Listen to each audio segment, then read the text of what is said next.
Why you gotta hit me with stuff like that right off the top? I can't even. Well, it's Wednesday again, Jacob, and here we are. Yes, we're live. See, you got to hit me with the, and we're live. You told me not to. You said to stop doing that. You said it drives you nuts. I do hate it. You don't hate it. You love it. You love it. You wouldn't. What would this podcast be without the exact same intro every single time? In a word, better. Yeah, I set you up for that one. Yeah. And anyway, we're live. Welcome back to Takeover Podcast. I'm acting like I'm full of energy, but I'm definitely not. We're good at that. Quick updates. So the house. Right. That we're looking at buying. Mm-hmm. So we are now about a week away from closing on that. Woo. And gotta tell you about the whole deck thing. I may have been okay. So basically, the appraiser put a halt to the underwriting process. Oh boy! Because the back deck. First of all, the homeowners have like fucking half-assed everything on this house. Of course, just half-assed everything they could. Half-assed it.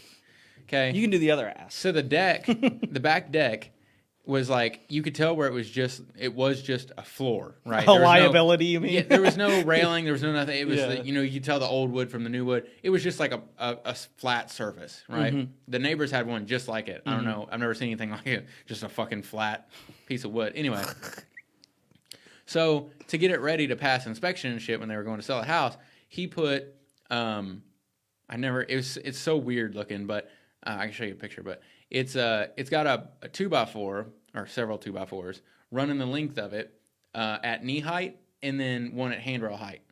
So it's not like pickets like you normally see. Yeah. But it's just two 2x4s like this running the whole length of the patio. Okay.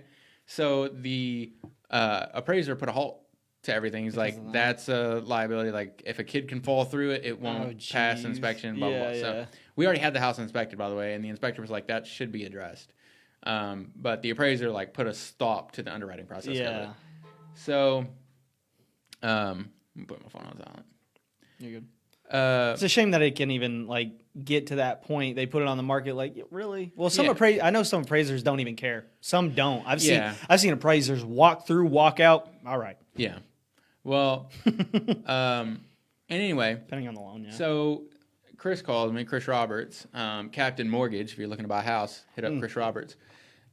He calls me. He's like, hey man, so this happened, and I figure, to prevent a delay, if you could get over there right away and just get that taken care of. He was like, what needs to happen to child-proof this is there can't be any gaps in the porch more than 4 inches. 4 inches? No gaps bigger than 4 inches. If a kid's head can fit through it, it's too big. And I was like, 4 inches. Okay, so if I just wrap the whole fucking thing in like chicken wire, that's way smaller than 4 inches. And it has to be weatherproof. 4-inch gap and weatherproof. Yeah. And I was like, that's metal and it's way smaller than 4 inches, so that should meet the criteria, right? And he was like, I'll give it the appraiser, but I kind of doubt it. I was like, wow, like we're tearing this porch down, by the way. Like, it's just a porch. Like as soon as we move in, we're just going to tear it down. Brooklyn's got this schematic thing that she wants me to build. Right. So I was like, okay, so if that's not going to work, how about I just hook my truck to it and yank the motherfucker down? It's not attached to the house. Straight Kentucky way. Yeah, not on the foundation. No, it's not even attached to the siding or anything of the house. It's just freestanding out the back door. I was like, so what if I just fucking hook my truck to it and yank the motherfucker on out and burn it? And he's like, well, then you'd have to put stairs up to code to the back door with handrails. Otherwise, it's still a liability. Somebody could fall and break the leg. Just buy the house. I was like, Jesus Christ, dude. Okay, I was like, so get me the code that it has to meet, and then I will pick the cheapest option and go for it. Yeah. So he calls me back, and he's like, well, the appraiser came back, said the easiest way to go about it, and the cheapest way, is to get some of the plastic lattice that they've got at Lowe's. It's like $20 a sheet, and just cut it and screw it to the handrails that are already there. Yeah. Okay. So I go, it's like $100, and I make the sellers pay me back for it because, So get all that done, send pictures, and he's like, okay, he lives in Evansville, so he should be there as long as the ice doesn't slow him down. This is, last week. I was like, first of all, who is not getting slowed down by the ice? Like, of all the things that ice could slow down, I feel like an appraiser in a fucking Chevy Cruze is going to be one of them, especially down a county road that's a roller coaster. Like, our road is super cool. Yeah, you can have fun getting out of that. Yeah. So, anyway, it just now got pushed through underwriting. So, nice. We're about a week away from closing because of that shenanigans. But when I was over there doing the back deck, the sellers went ahead and gave us the keys. So they don't cool. live there, that's cool, so yeah. They're like, just here's the keys. You guys need to take care of anything, let yourselves in, show your family, whatever you want to do. I was like, cool. So I asked them permission. I was like, hey, can we go ahead and start painting? And they're like, yeah, that's fine. Just, be careful of the floors. Yeah. So I called Chris and I was like, okay, so at this point, is there any possible scenario in which we could lose the house for whatever? Yeah. And he was like, well, this was before we got pushed through underwriting, like a day before the appraiser went out. And he was like, well, I mean, I've been at this a long time. There's obviously some scenarios in which that could happen, but I would say you've got like a 99% chance of everything going smoothly. Right. So I wouldn't be doing any major remodels, but if you just want to paint, that's not a big deal. He's like, don't do anything you would cry about if it doesn't go your way. Yeah, right. I was like, okay. So we went and got all painting shit. And, the idea of painting a house seems like it's not that hard. You're like, everybody can paint. It's like just roll some shit on the wall. Yeah. And I painted my other house, when we built. I painted the living space, which we didn't do the bedrooms, bathrooms, anything like that. You did do one bedroom, though. Yeah. Podcast studio. Yeah. But yeah, so we have been all week long over there every single What's up, Blake, by day. The way? Shout out to you. Shout out. Every single day been over there fucking painting that house. Oh my God, dude. It is so much work.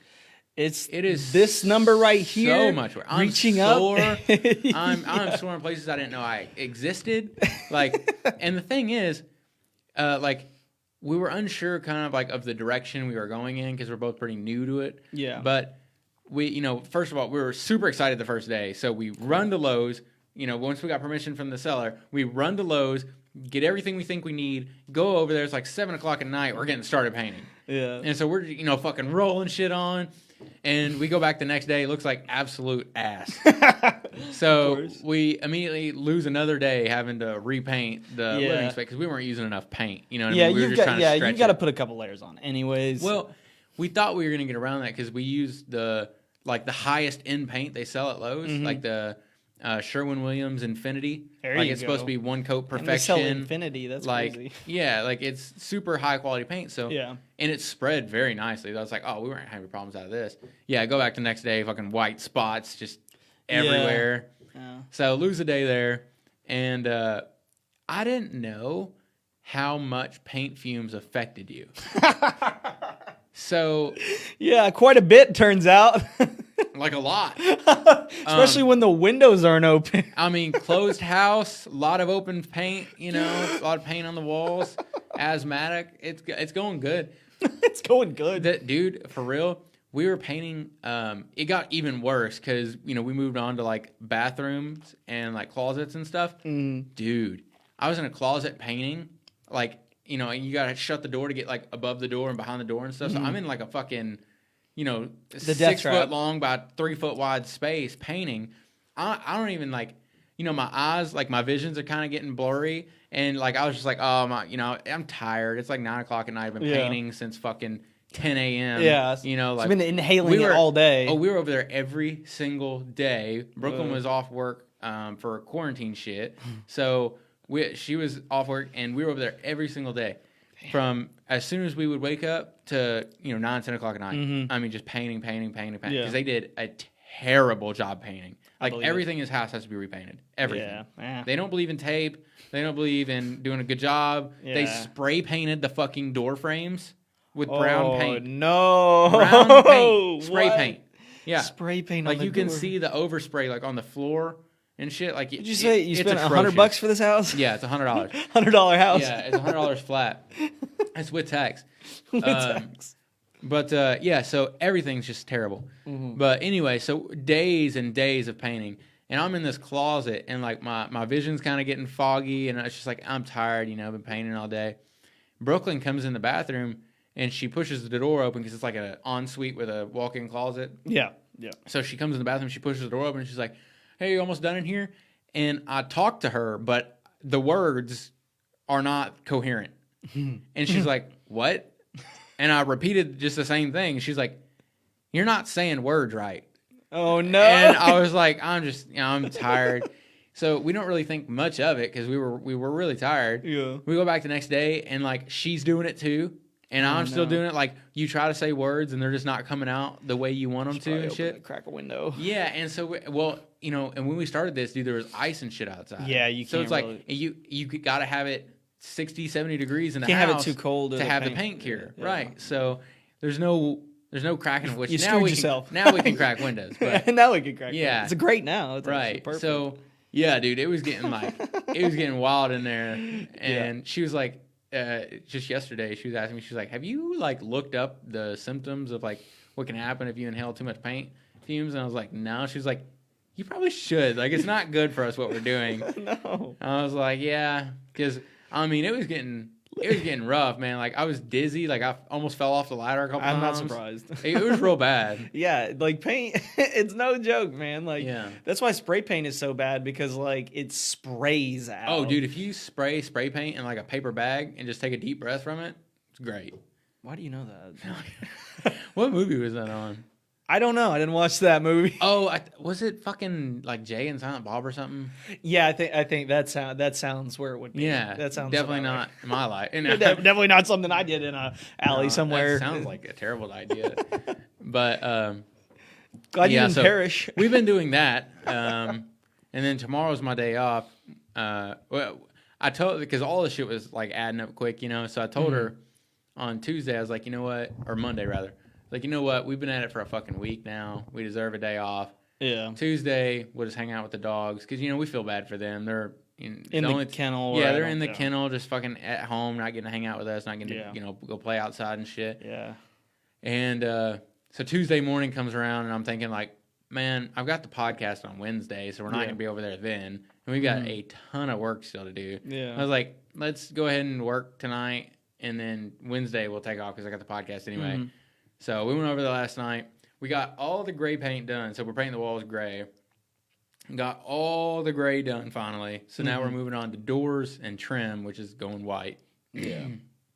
So got the first coat put on everything last night, but that's work, man, ain't it? Yeah. Tomorrow I'm off, so I'm going over there as soon as I wake up, try to put another coat of white on everything. Because I don't know if you know this, but like white, it's not a fan of painting over brown spray paint. No, you got... It's not a fan. It's just so funny that they use brown spray paint, like to make it look more like wood. Like, dude, it's unbelievable the shit. Like our conversations over there consist of me like incessantly bitching about the half-assery in the house, in the whole house. Like he wasted his time doing anything in there because it's all half-assed.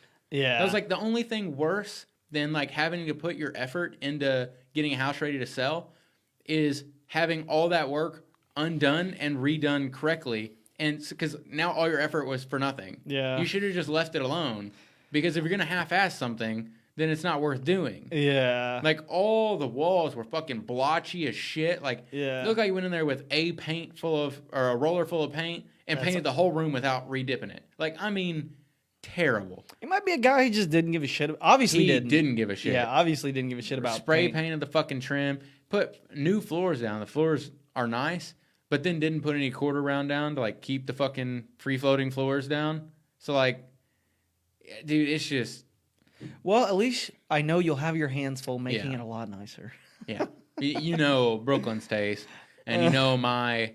Affinity for making things perfect, or the way that you want them to be. Well, rather, yeah, and like that's what Brooklyn she loves and hates that about me because it's like whenever I get fixed on something, it's all I think about all the time. Mm-hmm. Like I will look forward to getting off work just to go bitch about this dude's shitty work over there. like it's I'm super sore, my shoulders fucking hurt. Oh yeah, and so.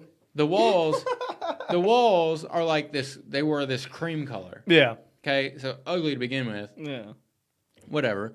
But what you don't realize about like a cream color is that you don't see like the damage to the walls. Yeah. So like when we painted them, we finally finished the living space after 2 coats of paint. Finished the living space. We go back over there the next day, and I'm looking at all the fucking corners, and they're all fucking marred up and dented up and beat to shit from moving furniture in and out. You know. I was like, well, I'm not going to go through all this work and not fix the fucking walls. You got to fix the corners. Right. Drive you nuts every time you see it. I get spackle out. Yeah. And so I'm basically, going to have to repaint everything now. So I get spackle out, and it starts with just the corners, and then I'm seeing a ding here, a ding there, a fucking scrape here, scratch there. So I'm going around the whole house just filling in all these fucking holes and years of fucking furniture moving in and out and shit. And by the time I get done with it, there's like 200 fucking spackle spots. I mean, just all through the house. That's generally how it goes, though. Like you. Well, I'm not gonna half-ass. You know what I mean? Like if I'm gonna do it, it's gonna get done. Yeah, especially buying a house. And moving into, you want it to be the space that you created. You don't want it to be the half-assed project that some guy left it as. Otherwise, that's going to haunt you every night when you go to bed. Yeah. So I don't blame you for being obsessive. Nothing matches. Like all the doorknobs are different. All the fucking, even down to the hinges are different. Like, oh gosh, man, that's just like, bro, you have no idea. Somebody that has like OCD would just like lose their mind, like going into a house that's just got like handles are missing, different ones. It kills me because, like, all right, so first of all, we're tearing everything down in this house. Like we took the doors off, we took the hinges off the frames, we took the doorknobs off all the doors. Like we're changing everything because it's like it's gold, like some shitty old gold fucking doorknobs. I know what they look on like. Some like he replaced all the door frames with like the cheapest option you can get at like Lowe's or something. So they come with like the shitty fucking doors and shit. Yeah. But anyway, I'm taking the hinges off, and it's like normal screw, 3-inch decking screw, and then, which is fine, like, because it's like to add rigidity to the door to keep it from sagging and stuff. But it's like Phillips head, square bit, Phillips head. Like, I mean, it just makes no sense. This dude just could not be bothered to go to True Value like once.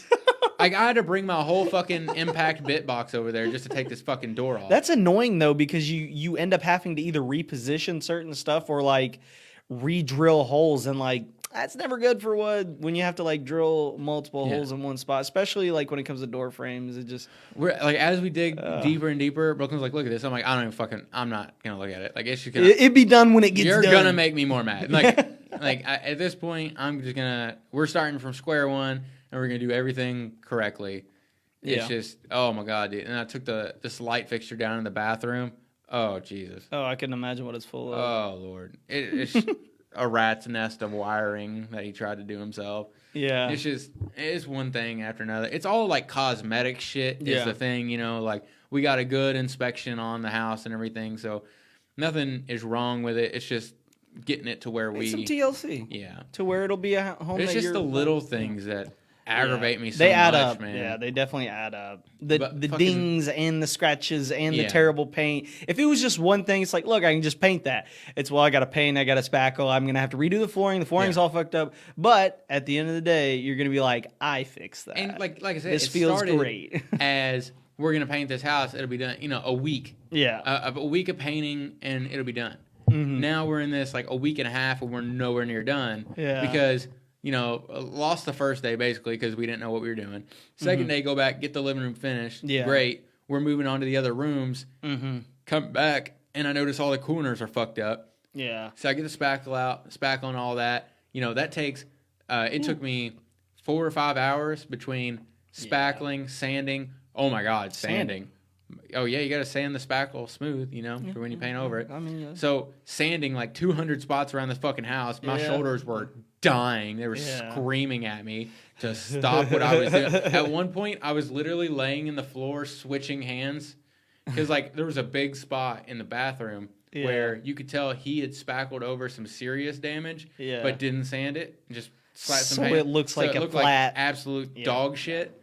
So fucking sanded that smooth, opened up some shit, fixed it, and then had to go sand it. Dude, just sanding, washed all the walls, and then had to repaint everything we just done. Of course. So it was just, 2 steps forward, 1 step back every turn. Yeah. Now you're going to be that old man whenever you bump something against the wall. Like, be careful there. No, that shit, I break out the spackle, just fix a spot at a time. That's fine, man. But, fuck, it was just one thing after another. Well, are you going to get the keys at closing, or are you? We already have them. I know, but, like, technically, does it become yours? Sometimes there's a 30-day delay. No. Yeah, it's okay. So well, it'll be our house as soon as we sign for it at closing. Yeah, that's nice at least. But I mean, if you're trying to get it all done before then it could be a little bit stressful. But you'll get it done. Yeah. It's not that big because my whole thing was.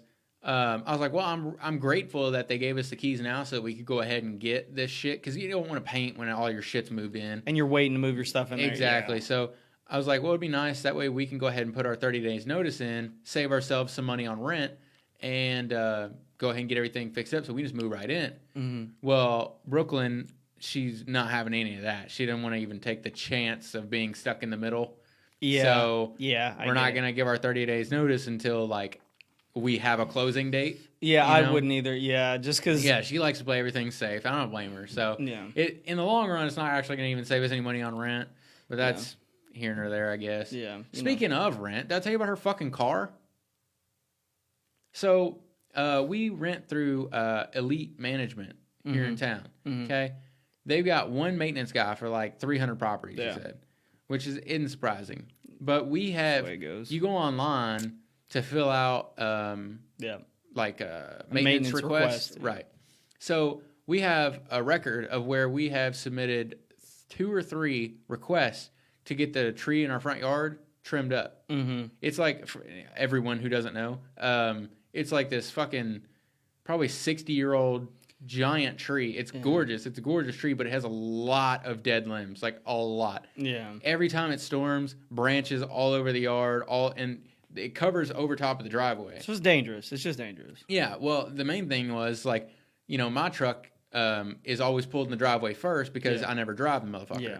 Well, Brooklyn has to pull in behind me. She's got a much nicer vehicle than I do. Yeah. Back then, especially when we first made the request, it wasn't that big of a deal. It was just, she had her 2014 Corolla. Still a nice car. Still a nice car. Nothing wrong with it. Don't want to get it damaged. Yeah. So we put in a request, get the tree trim. Put in a request, get the tree trim. The guy comes out there. He's got like a fucking 6-foot ladder.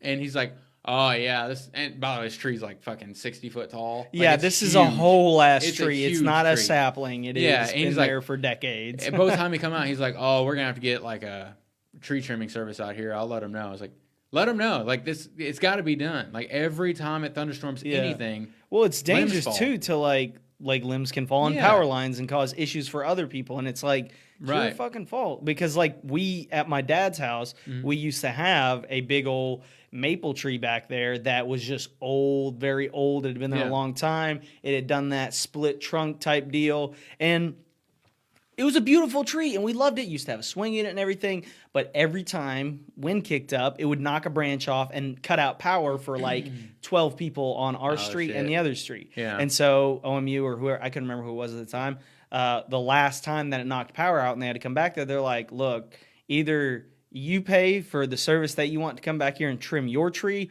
or we come back here and do it, and it's going to cost a lot more, we promise. Right. And it felt like a threat, and it was, because like it's costing them thousands of dollars to have to repair lines from trees in some other dude's yard, right? And it's no cost to you to just let your tree grow, right? And so eventually, like, we had it just cut out, completely cut out, unfortunately. But it made the yard a lot bigger, and we stopped having power outages. And at the end of the day, unfortunately, some of those big old trees have to go because they're like pretty much dead. Yeah. Well, this one, it's still growing on the top, but all the shit down low is all dead. Yeah. And now, she got a brand new fucking car. It had 13 miles on it when she bought it. Yeah. A 2020 Camry. And she pulls it in the driveway. And like 3 days after she pulls it in the driveway, no shit, a 10-foot limb falls like a foot from her back bumper. Ugh. And it wasn't, there was no storm, no nothing. It just fucking fell. It's afraid to go. It needs to be trimmed up. I call them again. They come back out. Oh, got to get a tree trimming. Okay, motherfucker. So I go to Harbor Freight, buy a tree trimming pole. Yeah. By the way, 10-foot pole, giant fucking tree. I pull a random unmarked vehicle underneath this tree, get a very tall vehicle and stand on the roof of it, and I'm just a fucking wild man up there just swinging, and it's no use to try to cut them. They're all dead. So I'm using it as basically a fucking 10-foot baseball bat just to smack it. Dude, I pulled probably 200 pounds of dead limbs out of this tree. Holy shit. And I pile them all up, burn them and shit. And I thought that was going to be good. Still, limbs falling. So this ice storm hits. Brooklyn's car is covered in ice. Yeah. Trees covered in, everything's covered in ice. Start falling. And we're sitting on the couch and we hear a loud crash. No. A loud crash. I was like, motherfucker. Like, we both knew what it was. Yeah. I look out the front door and sure enough, there is a huge fucking limb in like 6 pieces laying all around her car. Oh, no. God damn it. Everything's covered in a 1/4 inch of ice at this point. Yeah. So I was like, hopefully the ice ironically protected your car. Yeah, instead of the same ice that made the limb fall may have protected your car.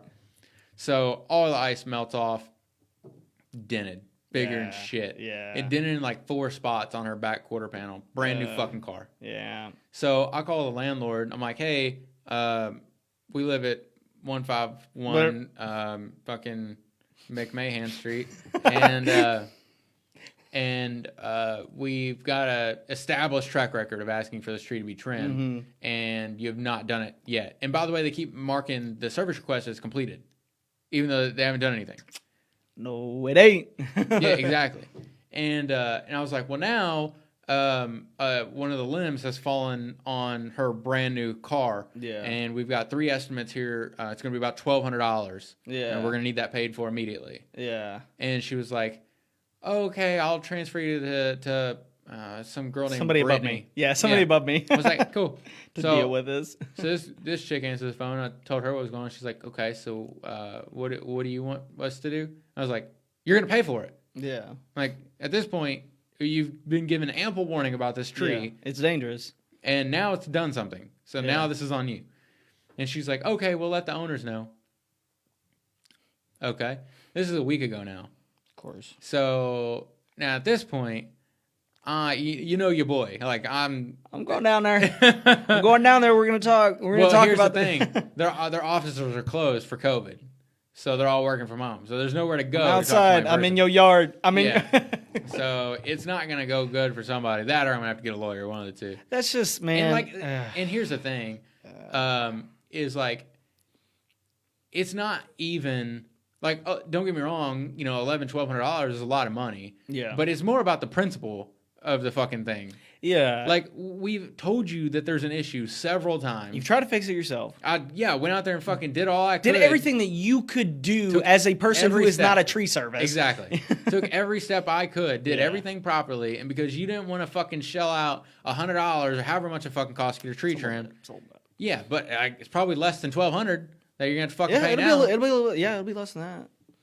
Yeah. It's a part of upkeeping the property that, like, I know a lot of landlords like to look at it as landscaping. So if in the lease you're required to take care of the landscaping, that includes the tree, the blah blah blah, the tree that was already there, and so they like to get away from it that way. But it's still just kind of gross because everything else you'll come and fix.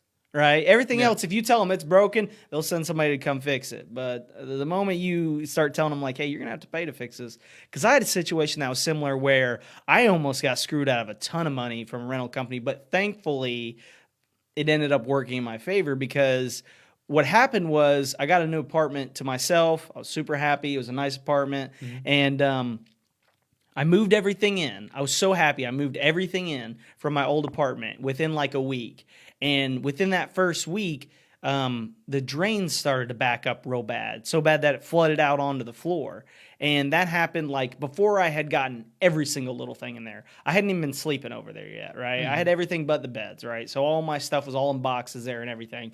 And a couple days after I had basically my sleeping situation moved over there, it started flooding out onto the ground. And like I called, the plumber, their maintenance guy after hours, and said, "Hey, it's coming out onto the ground." And he's just like, "Man, so it's on the floor right now. And man, I'm drunk. And hey, Nick Evans said if it's not resolved, holler at me. So Nick, are you a lawyer now, bro? If you making moves, let me know, bro. But so there's water on the floor. I'm like, yeah, I'm standing in water right now. He's like, all right, I'll be down there in a few minutes. He comes down there and he's like, well, I'm gonna have to call the plumbers down here because I can't get it to stop. And he's like, it's going to be expensive, man. You sure you want me to call him? And I was like, why are you asking me for it? I'm not fucking paying for this. He's like, well, you're the tenant here. And I was like, I just got in here. Like, I hadn't even ran the dishwasher yet or the washing machine. Yeah. I just got there. I just pooped and peed in there a few times, and that was it. Well, that's right? all it took, apparently. Yeah, but apparently so. Got some big old shit. Draw some rods in there. And so the plumbers get over there and they say, dude, man, we can't stop it either. So they end up having to turn the water off. And it's a quadplex, so everybody had to be affected. And they're looking at me like, what did you do? What did you do? I was like, I didn't do anything. I just I went to the bathroom, not related. I peed and flushed the toilet, and water started coming up in the sink, blah, blah, blah. And they're like, oh, yeah, it seems like the sewer line is probably plugged, and the way that these are hooked up, he's like, oh, man, so-and-so's not going to like this. I'm like, oh, what does that mean? And so, it's the same company that's been working on the apartments for years. And so they basically tell me what's been going on, and they're like, so you're going to have to get out of here for a little bit. They're not going to be any water. We might turn the power off just to be safe. We're going to turn the heat off too, because we have to jackhammer through the floor all the way to the bathroom from the kitchen and then replace an entire pipe because not sure what you did to it, but we're going to have to replace all of that. And I was like, oh, okay, well, alrighty. And I was like, dude, I only have 3 to 4, maybe 5 days left in my old apartment. So I'm like, I can't stay here because they're like, there's going to be sewage. Yeah. Like raw sewage gas. Like we're going to put a cap over it, but it's going to smell like pure sewage in here for a couple days. Right. So they put up like plastic mats over all my stuff so that the smell wouldn't be too bad on my stuff after they left. But they came in there with a jackhammer, and my neighbors hated me because they were in there with a jackhammer 8 hours a day for 2 days. And they were like, what the hell is going on over there? Our water is gone and there's a jackhammer next door. So they give me keys to a new place. My renters does, and they are very upset with me. Like I've done something wrong. Like I've done it. I said, look, here's the thing. I didn't even do anything crazy. You guys should have checked for this whenever you checked the apartment out from the last person. And obviously you missed it because I didn't do much. I turned the faucet on and went to the bathroom. That's about the only thing I did in there, and that caused it to overflow.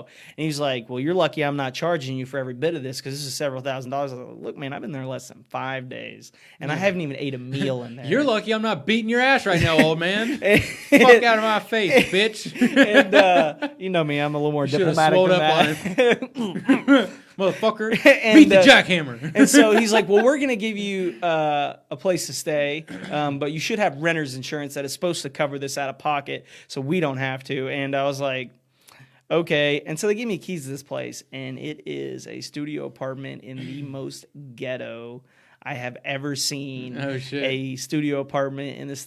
In the city of Owensboro. It was pretty bad. It was so bad. What was it like? So I go up to the property, and you don't just walk in a front door. You walk into a landing, and you can either go up some steps or go to one of the apartments there. Down the hallway, there's another apartment. Was it on St. Anne? And was it for real? And so, oh shit! So my ex used to live in So when I first pull up, there's 3. Was that Benchmark? There's 3. There is. What don't worry about it. Let me finish the story. I'm worried about it. We'll talk later. And you're not going to get sued. It actually happened. There was 3 shopping carts linked up outside by chains. All of them linked together, so they were owned by one person clearly. Oh, good. And I was like, oh great, 3 shopping carts at. Should have took the wheels off them. Put them on blocks. And I open up the front door, and there's a pit bull on a chain to the stairwell at the top of the stairwell barking. Oh, well, at least you don't have to worry about your stuff getting stolen. And I was like, he is looking down, barking as loudly as he can at me. And I'm like, oh, this is not great. And so I'm like, hopefully my unit isn't past the pit bull. And I'm looking at it, and it's like a higher number. And I'm like, oh, no, it's definitely past the pit bull. And it wasn't, thankfully. So I would have just... Just went over there and got bit real quick. Yeah, that would have been nice, right? Yeah, Add that then onto the tally. paid for the plumbing. So I find the studio apartment and I go in there, and at the doorway is a pile of just dead bugs, of indiscriminate bugs, just all piled up at the door. And I was like, oh, so they die there. And so I walk out. It's a studio apartment, and the ceiling in the bathroom, so like the kitchen is connected to the bathroom, and the ceiling is like right here in the bathroom for me, and that's not good. So it's been inoperable for someone of normal height. And right, yeah. And so this is like a mini bathroom, and it's got like the shower stall. And honestly, as I walked in there, some of my hair touched the ceiling and it stuck. And that's all I needed to know. Good. Yeah, that's all I needed to know about the studio apartment. I was like, all right, I think I'd rather actually be homeless. And so I took a park bench sounds great right now. and I literally took the key back to the landlord, and I was like, honestly, I think I'll just find something else to stay. I think I'll just go somewhere else to stay. And they were like, why? What's wrong? And I was like, have you been to the property? And they're like, and they looked at the thing, and there was a hesitation. No. And I was like, well, it's just not a place I want to stay at night. And they were like, okay. And I was like, well, yep. Well, you know, fucking Zach, he moved over in, I think it's RNA that owns it on Bentry. Out there back in the day. Yeah, at the end of 60 or the end of the bypass. I remember those, back behind like Tom Warner and shit. Because I used to hang out with the guy who lived in that exact same apartment. Well, he moved in one of those. Yeah. In like the big long buildings, the complexes. Yeah. He went up. He was in a unit upstairs, and he moved in, and it wasn't the same night we were moving his shit in that we seen like roaches and shit. Yeah. Like coming out of the cabinets and stuff. So he calls the landlord, and they're like, "Oh, you're the last person to move in, so you have to pay for it." He had to pay to get the whole building exterminated. And then they were still there, like bigger and shit. Oh, yeah, no. You can't. Some of those units, you can't get the roaches out of them unless you burn the building down. Yeah, because they've been there almost longer than the people. Been there for generations. Yeah, I mean, like if you think a guy with a little spray bucket spraying in a couple of corners of your house, spot spraying in your house is going to keep them away for longer than a few months. No, there's a reason they have a subscription to those services, because a lot of the times they got to come back every few months because those bugs are determined. They found a food source. They have generations of. It's crazy how landlords can get away with shit like that, man. Like you have to read your lease. Like, when we moved into this place, I read that lease page to like every single word of every single page, and I made notes of like, this is bullshit. Watch out for this. Like we had. I had a landlord who was pretty disrespectful to the tenants. I get it. The tenants at this apartment complex that I had as my first apartment, so it was. Is that the one where your neighbor grew weed in the window? Yeah, I grew weed not in the window, but outside. Okay. Yeah, in plain view. Got it. In plain view, right there. School, not but 100 yards down the road. And it was not nice there, and the rent was kind of cheap, but there were people that would come out and smoke and then flick their cigarette butts on the walkway there. And a guy would come by and he would do the landscaping, and he told the landlord that there's a lot of cigarette butts everywhere. It's kind of gross out there. So she put a handwritten notice that had been photocopied on everybody's door that said, since all of you guys want to live like animals, I've decided to hire someone to pick up after you, and I'm going to be charging $20 on the end of everybody's rent until this place is cleaned up. So she basically said, I'm just going to raise the rent because it's dirty around here. I don't even blame her. That's kind of a baller move for real. Yeah, and I got it, but I was mad at some of my friends that I knew were out there smoking cigarettes and would flick cigarette butts out there, but my landing was the nicest landing because I don't smoke cigarettes. You should have gone and beat them up for $20.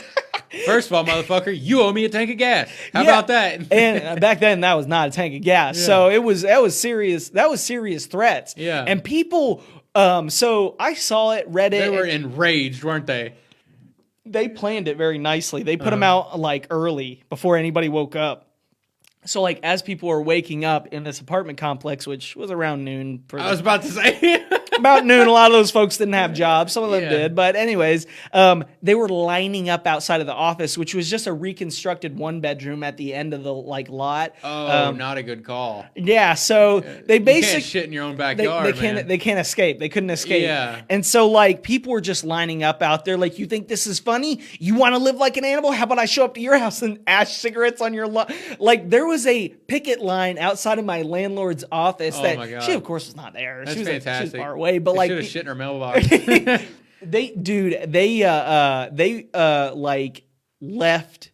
They like kicked the mulch to the side and everything. It was a very petty display. Dude, I'm not the one. You know, I'd have been out there raising hell. Yeah. Like, first of all, I'm on her side, and if I seen that going on, I'd have been out there with him. Fuck it. Yeah, well, it was just it was the way that the letter was worded and then signed. It was like belittling. It was belittling, like, you call this animal since you want to live like animals. Well, and you're it's basically MS-13. Yeah, and like the funny thing, rapists and murderers. The funny thing is that they never did raise the rent on me. Well, they can't do that in the middle of your lease anyway. It was a threat. It was a threat, an empty threat, and then I don't think. And I think it has to be on a new lease. Like, I feel like she would have done it to some people, and they were in a disadvantageous position where they couldn't legally fight back because, well, they took rent and cash, and they took right. So they weren't asking a lot of questions, so they weren't expecting you to ask a lot of questions. Family-owned op. Yeah. And so the people were not happy about it. A lot of people moved out. It was actually a very quiet neighborhood when I moved out. It was actually quite funny because it was unnervingly quiet. Because you're like, okay, something has gentrified. Something has happened to the neighborhood, and there was 9 of the units that Hispanic families had moved into, and they were the nicest Hispanic families. I mean, they were outside every single night cooking. Yeah. And you know what they did? They offered me food. They didn't even know me. They'd bring me grilled food. Just offer me food. Fantastic. Yeah, and if I didn't answer the door, they'd leave it on my doorstep. Cooler full of Corona. Yeah, super cool. And all the parties done at 9. Done at 9. They were very respectable folks, and shout out to them. I found one of their wallets one time, and I got to return it to them, and I was like, "I'll be damned, it's been forever since I've seen you." So, you never really know what kind of a sub community you're gonna live in, whether it be a roach-filled, angry, disdainful community, or like a kind of close knit, like, hey, if a lot of us are in the same bucket, let's kind of hang out and get to know each other, rather than I'm gonna steal your shit, and since you don't see me do it, you can't blame it on me. It's, a lot of that I feel like comes from like disassociation too. It's amazing how many people live in, like, we rent a house right now, but like when I lived in like apartment units and stuff, it's insane how many people don't know their neighbors around them. Like, I'm fucking outgoing as shit. I go around and beat on people's doors just to introduce myself. Yeah. So I would know everybody, but I know, a lot of people who move into buildings full of people and don't know a single person in there. Oh yeah. Like, I don't know. I'm not the one. I only knew one of my neighbors, my closest neighbor, because when we come out of the landing, we had to see each other all the time, and we worked at around the same time. So we'd be, hey, how's it going? Yeah, Monday, yeah. But a couple of times I had situations where my neighbors forced themselves upon me. I actually had a neighbor who walked into my apartment and was like, "Hey, can I use your phone?" And I was cooking, and it was like 9 p.m. And he came in, very tall fellow, very inebriated, and he's like, "Hey man, can I use your phone?" And I was like, Como se dice no? No, that is not the language he spoke. That's not the language he spoke. He was very, very, very direct. His name was Solo. And he had a very distinct smell. Many of you know that smell, Skunk? that smelly smell, that smelly smell that some people smell. Smelly, yeah. And when he walked in, you could just tell. You could just tell. Have you been painting? What do you think I was doing before we got on? Yeah. A little painting. Painting inside of my nostrils. You think all those paintings back there are from? But he comes in there and he's like, "Hey man, can I use your phone?" I'm like, first of all, what are you doing in my home? Second of all, no. And he was like, "Please, man, my wife locked me out. I don't have anywhere to go. I just need a phone call to call my friend." And I was like, I know this great little studio apartment.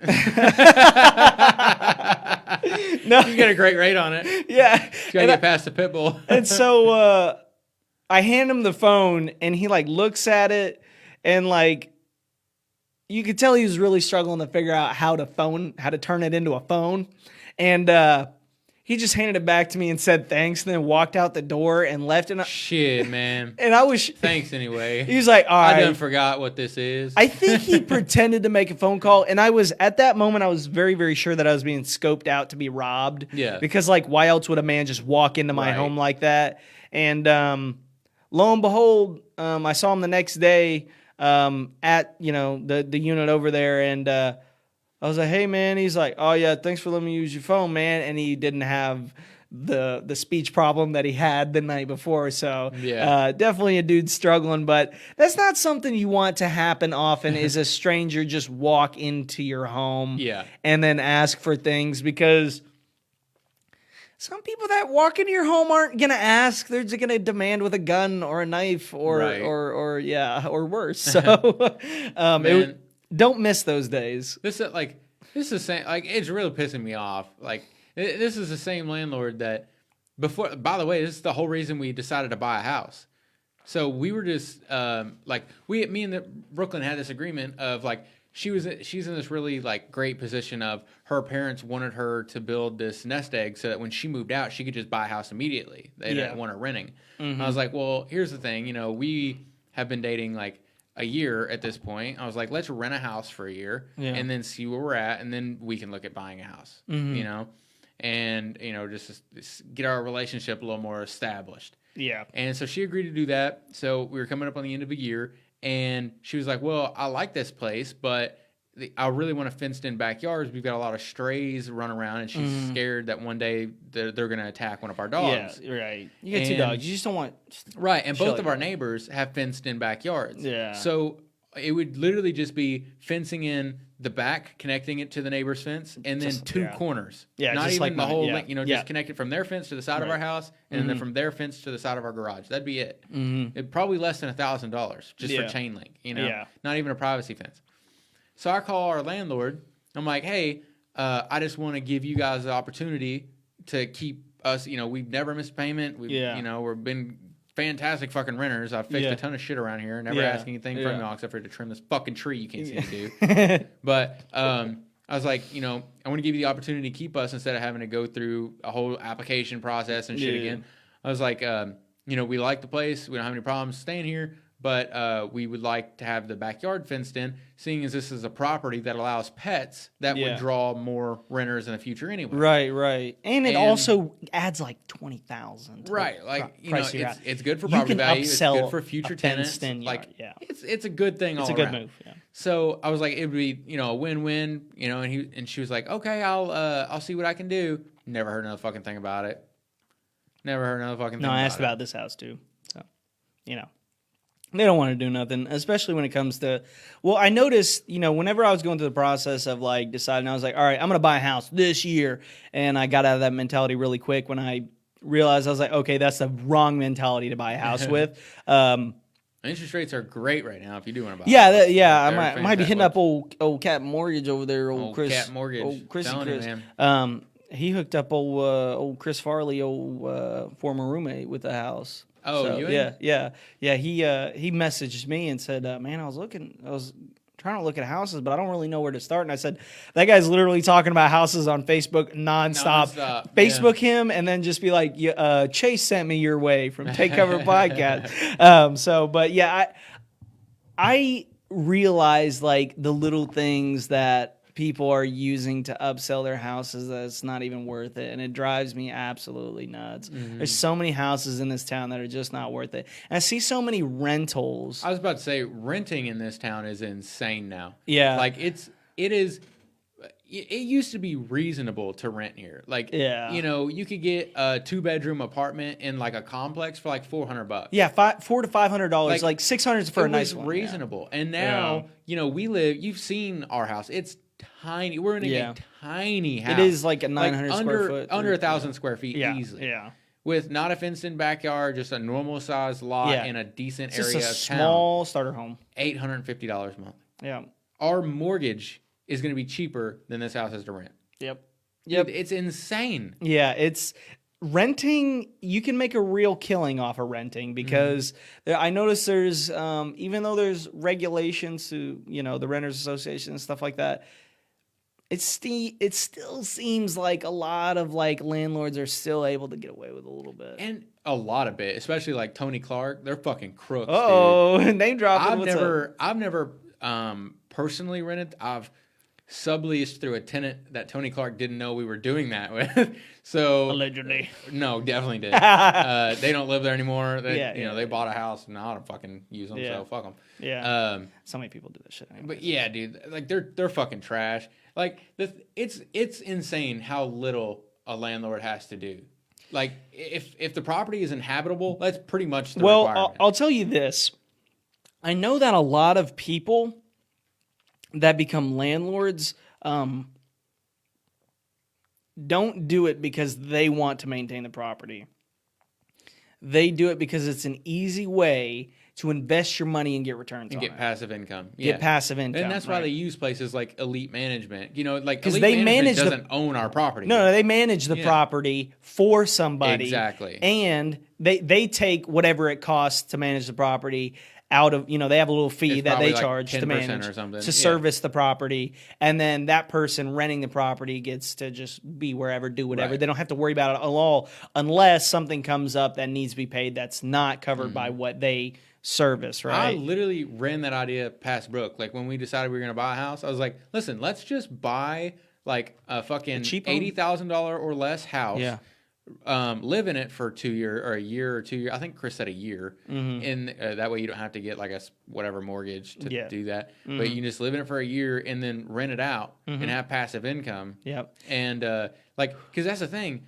Our house, I looked it up on Zillow. The house we rent is like they bought it for $65,000-$70,000. I mean, it's a tiny little house. Yeah. And we're paying $850 a fucking month. Yeah. They're easily doubling what their mortgage is. Oh, I mean, it's probably a $400 mortgage payment. Yeah, if that. Well, what I was saying about the process of buying houses is that I was getting outbidded on many houses by people who were buying to rent them. Right. And so they would come in with 50% cash. Right. And the seller's like, oh, they got half of it down? Yeah. Let's go with them because there's no situation where they can really fail because they've got so much money up front. And it was unfortunate because like I was getting beat out for like homes. I was like, this would be a perfect home for me. Like it's nothing crazy. It's got a nice fenced-in backyard. It's a nice starter home. It's got plenty of space. But I would put in a reasonable offer. But some dude drives a Mercedes Benz and has like 5 other properties rolls in and says, I actually want this. And they're going to basically buy it for a super cheap amount because no telling how they get the property, right? Whether if it be off of auction or something like that. And then they put in a set amount of money to restore it, which is already pre-built in and everything. Typically a coat of paint. They take out a loan with the home, which is to restore it. HELOC. There you go. And after you home equity line of credit, if you're wondering what a HELOC is. So when you put 50% down, you can also do that, and so they'll fix it up. They'll put new floors and paint it, new appliances, cheapest appliances you can buy, right? Scratch and dent from Lowe's and shit like that. Throw it in there. And then, or a sketchy guy in a warehouse in Evansville we had the pleasure of meeting lately. Yeah, you never know. You never know how they get their appliances or what may be it. But I've noticed that happened to me several times on homes that I was like, this is a perfect starter home, but it's also a great rental home, And I also was on the other end of homes that were rented for a very, very long time, and now they're finally selling them. And they're not worth what they're selling them for, but they've had them for so long. And then they put new carpet in and then paint it, and then they think that's a brand new house. They think it's $30,000 more than what it's actually worth. Especially if you just and in this market they're selling in a fucking week anyway. Yeah, and that's the thing that drives me nuts because that drives up rental prices because prices of homes go up. So then the price in which you can rent out goes up. So it's like it drives me nuts because it's never ending circle. What happened with our house? The pricing. What happened with it? So they had our house listed for $157, right? We went to look at it. I made an offer of $150, and we'll pay their closing costs, which is only a couple $100, but nonetheless. And she said, no thanks. We already had an offer for full asking price.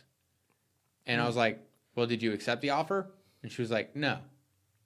I was like, okay, well, I'll talk to my girlfriend about it.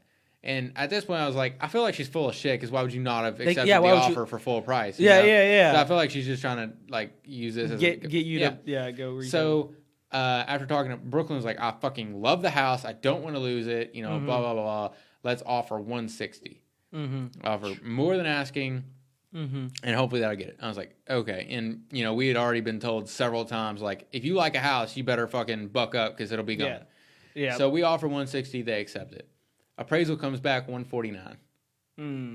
And Chris was telling us, he's like, the funny thing is, if she hadn't have tried to like bluff you like that and met you at like, you know, 154 or 155, met you in the middle of your two offer or her offer or your offer and her list price, the appraiser probably could have stretched it a couple thousand to meet there.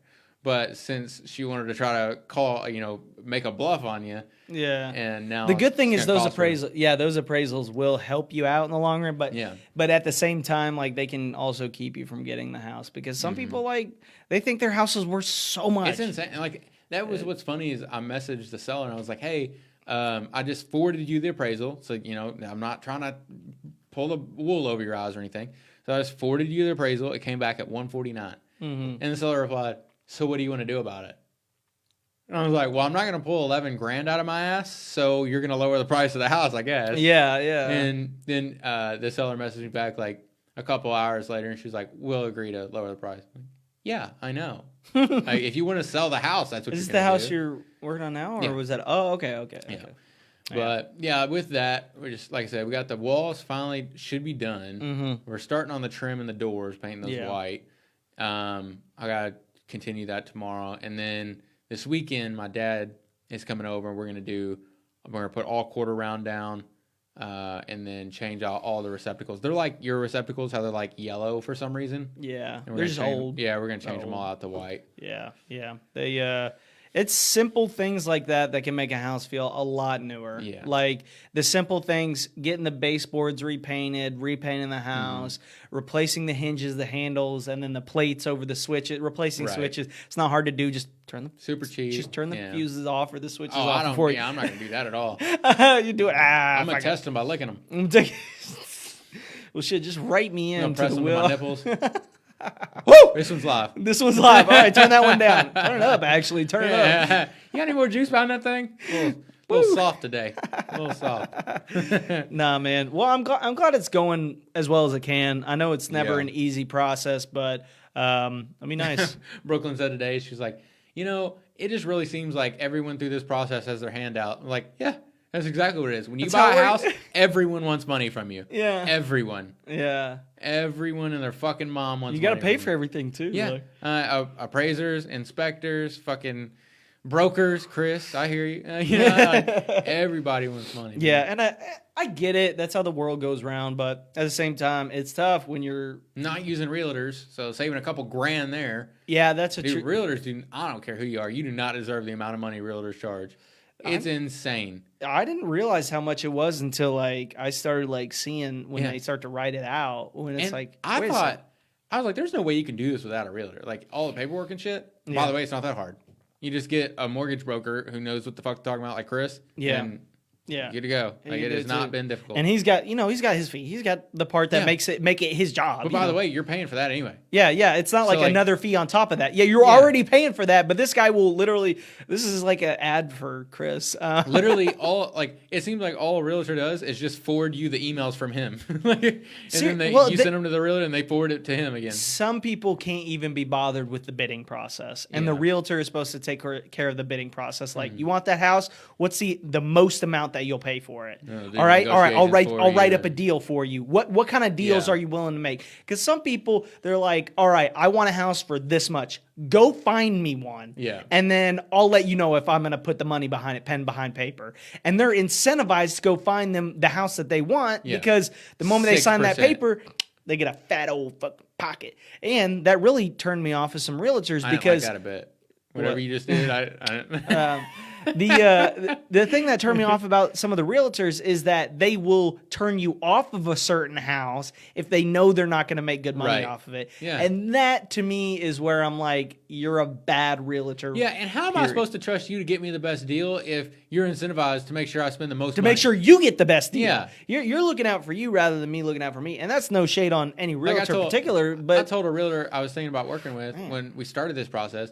I was like, I want to stay under 150. Yeah, that's my cutoff. I don't want to spend more than 150. He's like, I think you really need to go up to like 170 to get what you're looking for. I'm like, well, how about we start at 150? Can we do that? Or sometimes like there's good realtors that are very upfront with you. I got another Can-Am for $20,000, bro. Well, one of the things that I notice a good realtor does is they sell you the house. Yeah. Okay. They will go to the house and be like, all right, so I checked out the average price of Atmos. I checked out the average price of Kenergy. It's this much lower. You're looking for an energy efficient house. This house has, no electric appliances. It's gas. It's this. It's going to be as cheap as possible. When there's some realtors like, it costs this much. How much you want to pay for it? Right. And that's all that they do for you. They won't even go check out the property for you. But a good realtor will go there, figure out the details, see like, okay, what did they think this house is worth? And they'll say, how much are you going to pay for it? Make a deal that's tailored to what you actually want. They show you the deal, you sign off on it, they push it over, whether they accept or not. But that's pretty much the extent of it. If you know what you're looking for in a house, because here's the thing, Jacob, you know how many people I know that don't know what insulation looks like? They don't know what... Or they call it installation? Installation. They don't know what insulation looks like. They don't know what a replacement window looks like. Yeah. They don't know the difference between a slab house and a house on a crawl space. They don't know the difference between shingles and a metal roof. Yeah. And they can't be bothered with those things. They don't want to be bothered with those things. Find me a house that looks like this. Boom. And you'll get your piece. That's your piece, is you finding me the thing that I want. And some people, like I said, they are not, I don't know, Brooklyn threw a middle finger in there, but we've been kind of ranting, so I don't know what it was at. What'd you put a middle finger up for, babe? But yeah, I've noticed that is if you have a little bit of know-how about what you want in a house anyways, you mostly don't need a realtor. Yeah. But what I would recommend is getting a realtor and browsing around, because they're incentivized to sell that house. Right? They don't make no money from showing you houses. Right? So what they will do is take you to as many houses as possible until you start putting on deals, right? Or start putting on offers. So, but I will say, if you want to build a Jago house, installation. Installation. Yeah, she says installation. Sorry. Sorry. But if you want to build a house with like she Jago, spelled installation then too, so nice. She went to McLean County. Give her a break. She didn't know who Joseph Stalin was today at lunch, by the way, or dinner. I think this is why the country is where it's at right now. I said, did you know that like people were forced to eat their kids under the Joseph Stalin? Like, you mean Joseph Installation? Yeah, and she was like, who is that? And I was like, oh no. I was like, like Hitler? He was up there with Hitler. But, fair enough. It happens. Building a house. So like we used a family friend who's a realtor when we built our house with Jago, and Jago paid for that.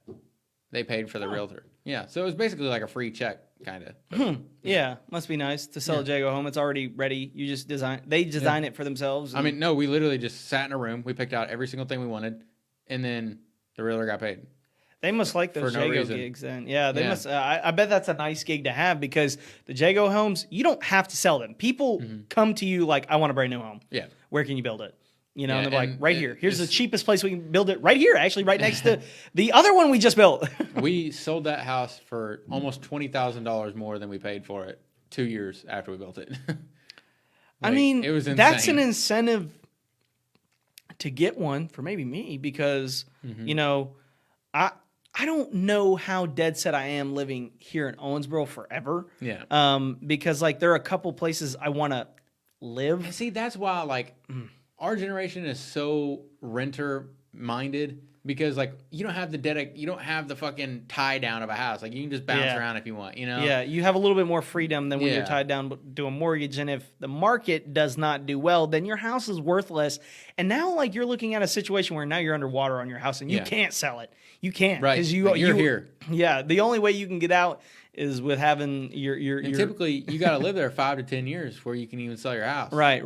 And so it can be difficult to even fathom buying a house, because I know so many people that won't buy a home because they're afraid that it ties them into having that home forever. Yeah. Like the sign of settling down is I'm gonna buy a home. I'm gonna buy it. But there's the dirty secret is that there's so many different ways you can buy a home nowadays. So many different little products that there are some products tailored to people that want to sell their home in a few years, rather than, the people that are like, I want a conventional mortgage where I'm putting 20% down and I'm going to have, a super low interest rate because I'm going to be paying on this for a long time. Yeah. But then there's the people that are like, look, I'm only going to be living here a few years, so I don't care what the interest rate is because Right. I'm never paying this off.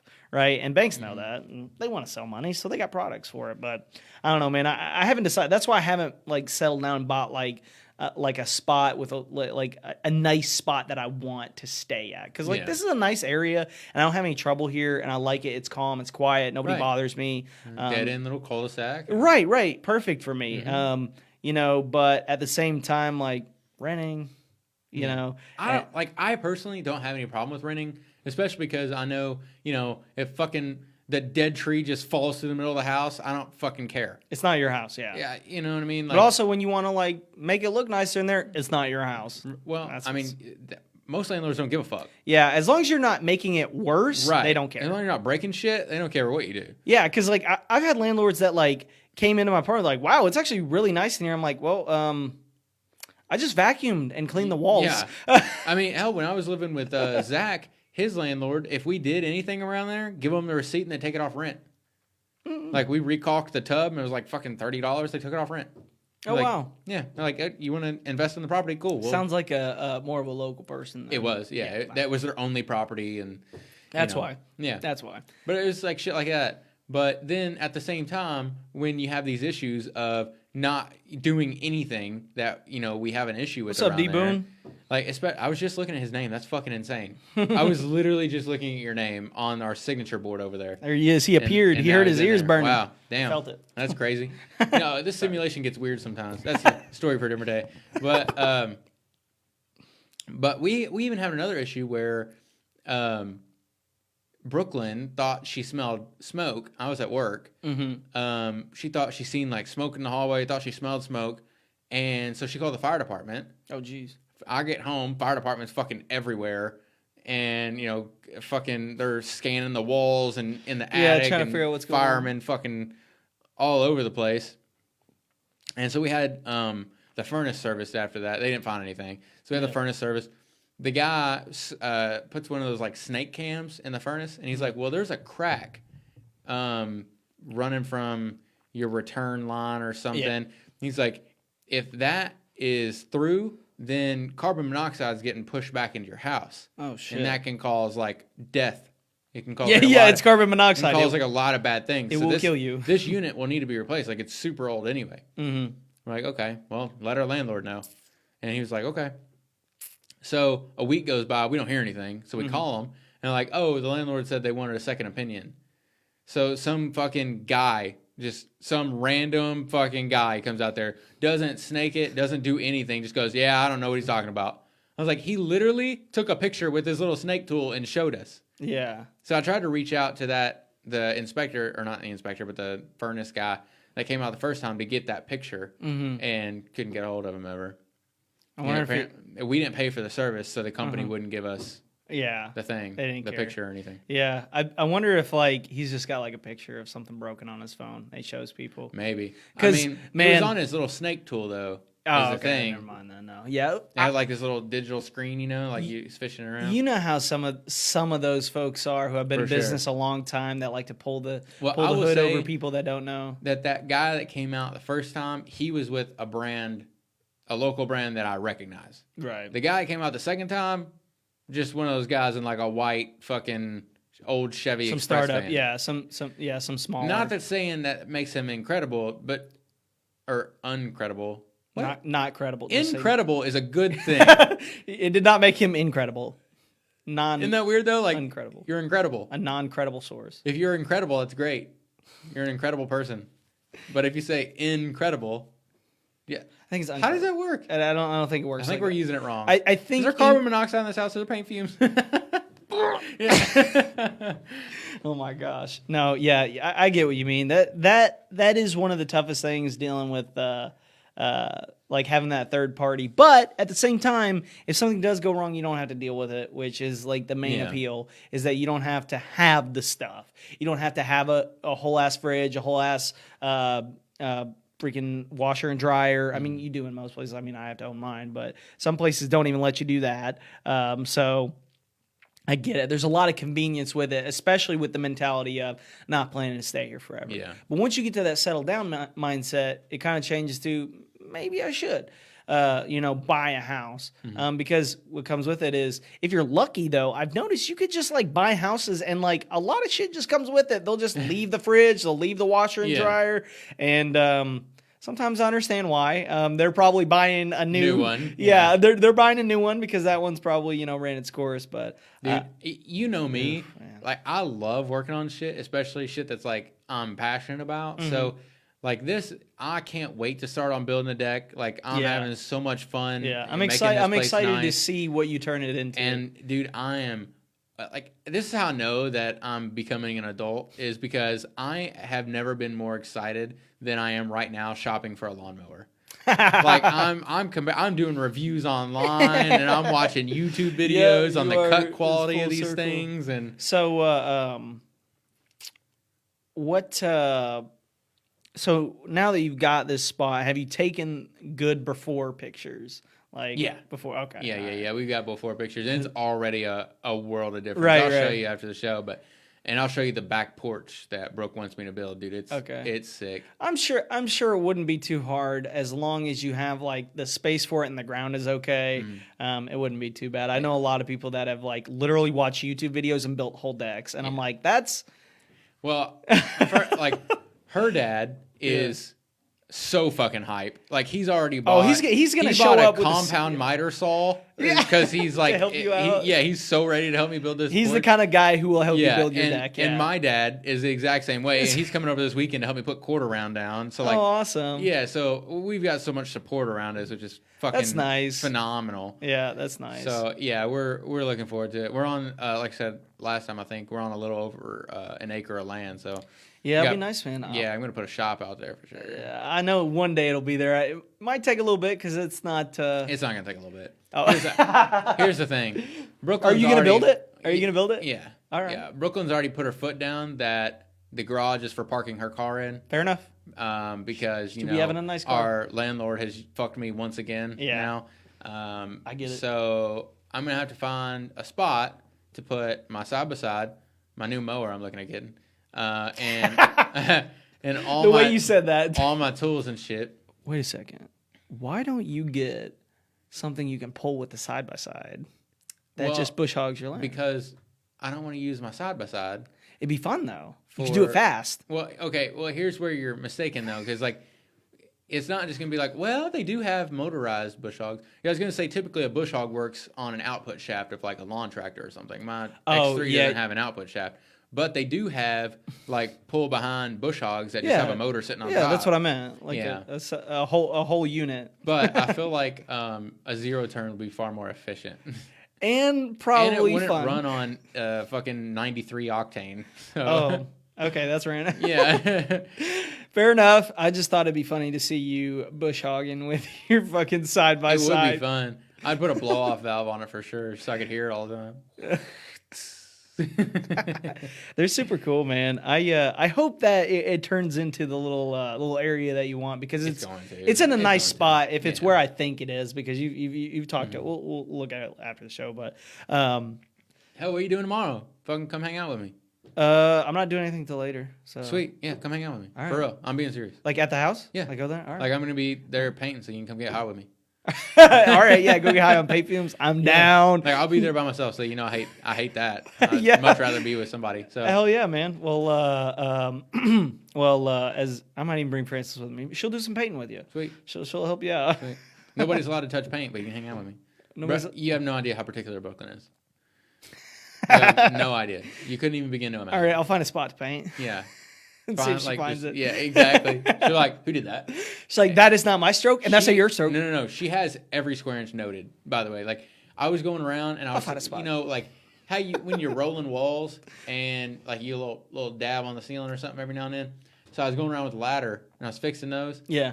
and it's got a vaulted ceiling when you walk in. Yeah. And so right in the very, like, as the vaulted ceiling starts to come down, almost at the top of it, I got a little low with the white and just put a little something. Just a little something. Calm down. I looked at it, I was like, fucking never fucking. I won't even notice. It was not 10 minutes later. She goes, "Who did that?"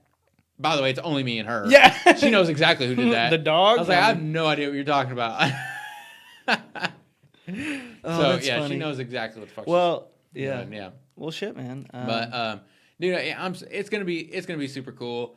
I'm looking forward to it. I'm definitely looking forward to putting a shop out there.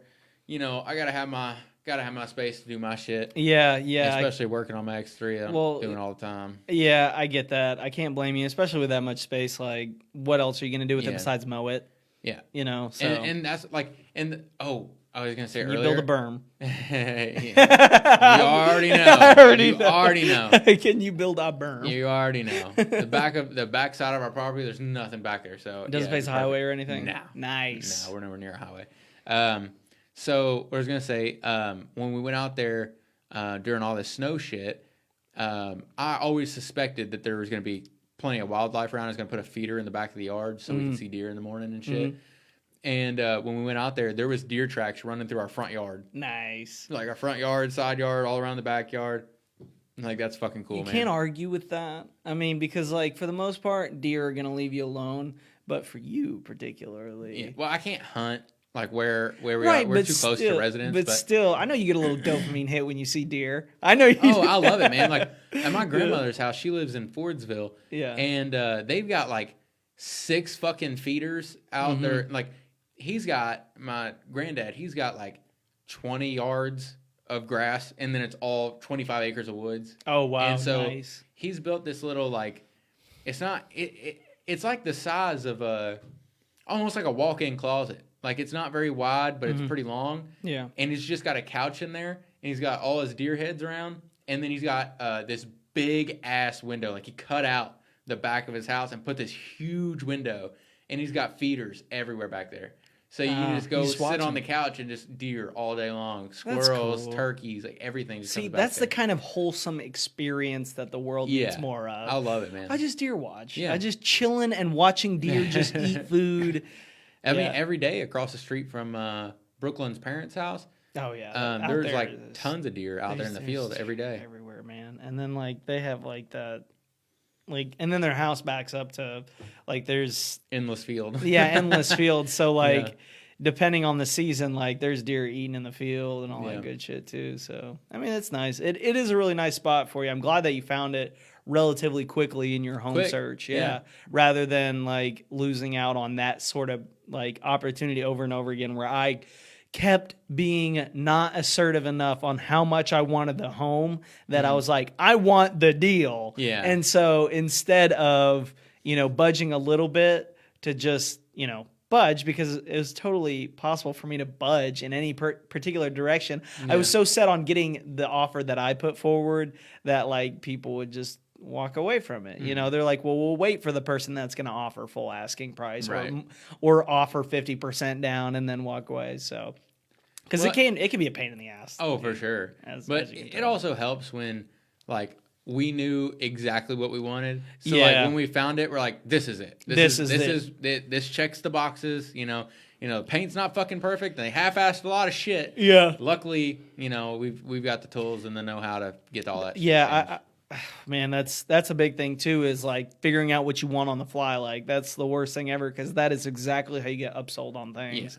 Well, and that's where I came in with like, this is how much I'm going to spend. Which of course Brooklyn pushed that up a hair. That's why you always go a little bit lower. It worked out because it got pushed back down. So yeah, you never know. You never know. That's the thing about buying houses, which apparently has been the theme of this podcast tonight. Yeah. It pretty much is just me talking about my life. it is every week. I walked today. It was nice. Yeah. I didn't look at houses. Went for a walk. I like my walks. I've been going on a lot of walks lately. That was one of the things that we like bonded as friends with early in our friendship. Yeah. We used to go for walks. Very, very good for the mind. Walks are jog the brain, get the blood pumping, and then very low impact. So like if you ever need like good quality entertainment, just go for a walk with somebody, talk with them, and you'd be surprised at how good of a time you can have not paying $60 on a shitty meal or, you know, any other way that you can spend money. Just go for a walk. I think find a gas leak. Call Atmos. They tell you to run away. Oh my gosh, I forgot about that. When we call it, we're like, man, it smells like gas over here.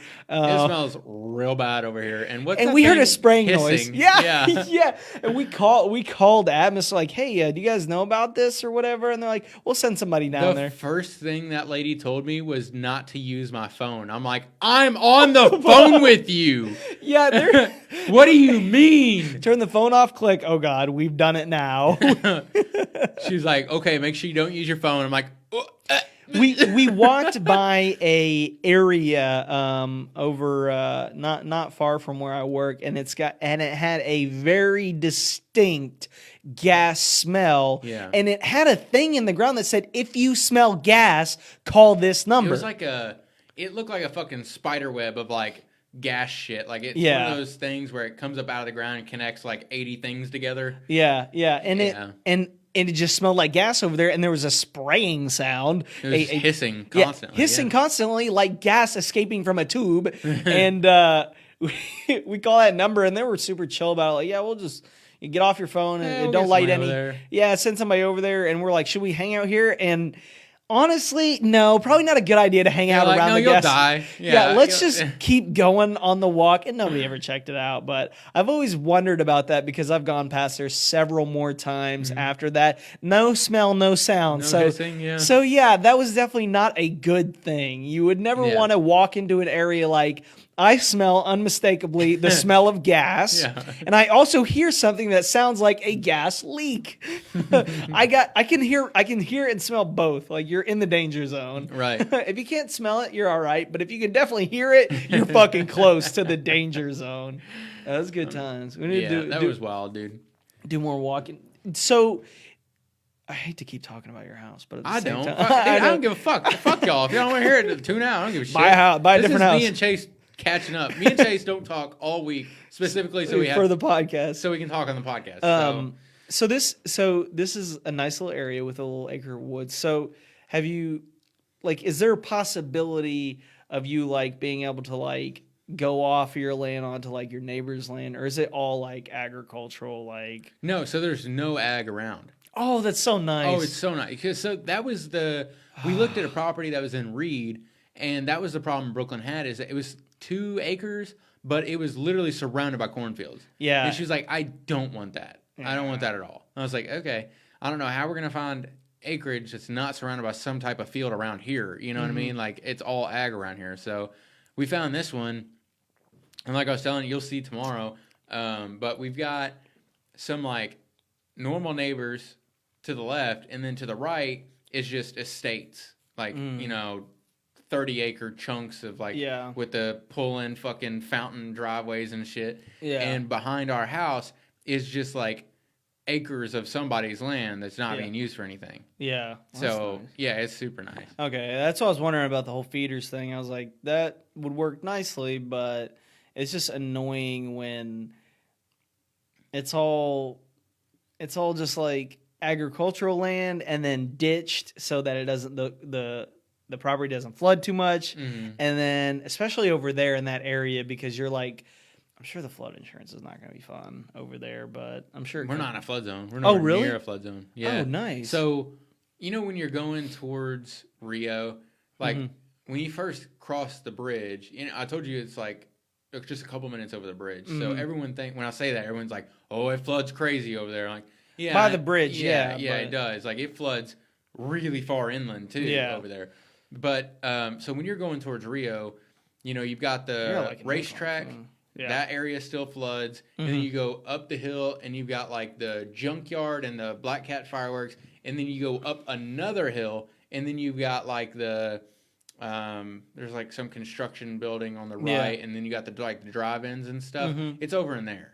Oh, okay. So it's like, yeah. So you've gone up a little bit in elevation. A lot okay. in elevation. Yeah, I was thinking it was closer to the bridge, like kind of No. where that mini little bridge is, where there's a turnoff near it. I was thinking it was over in that area, but that's much better because like you're also not very like it brings you nicely closer to Evansville, and then also not far from Owensboro because it's just straight there. We're closer to Owensboro still than we are to Rio.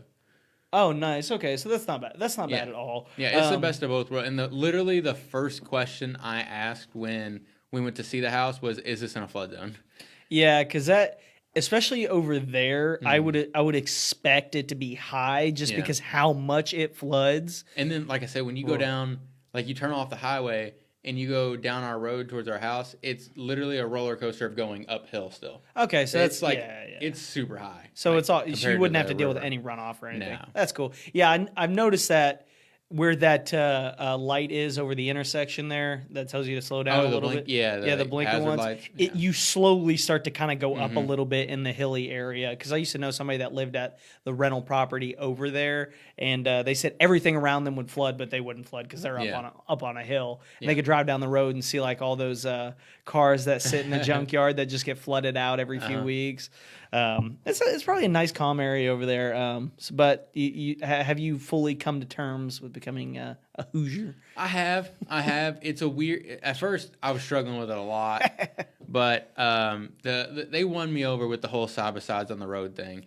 Yeah, you did talk about that. Yeah, and they won me over with the great property rates. Like it's so much cheaper to live in Spencer County than it is in Davis. Davis County is outrageous now. It's really trying to make itself into a power county. Yeah, it's insane how expensive shit is around here now. And like everyone told us, oh, be careful of the property taxes over there. They're so much higher. No, they're lower. They're lower now. Yeah, they're lower. Yeah, like Davis County way past them. Like Davis County's been almost going up a full percent. Yeah, going up and up and up, and that's why people have been so frustrated about it. Is like property taxes are going up, but like nothing's really changing about the town to make it feel more valuable. I mean, I get it. There's been a lot of improvements made to the town, but at the same time, when you're talking about increasing by a whole percent over the course of several years, like people get tired of that real quick. I was cranky, and I was exhausted. We were leaving the house after 12 hours of painting, and we're crossing the Blue Bridge coming back into town, and it was all lit up and shit. And I was like, oh, this is pretty.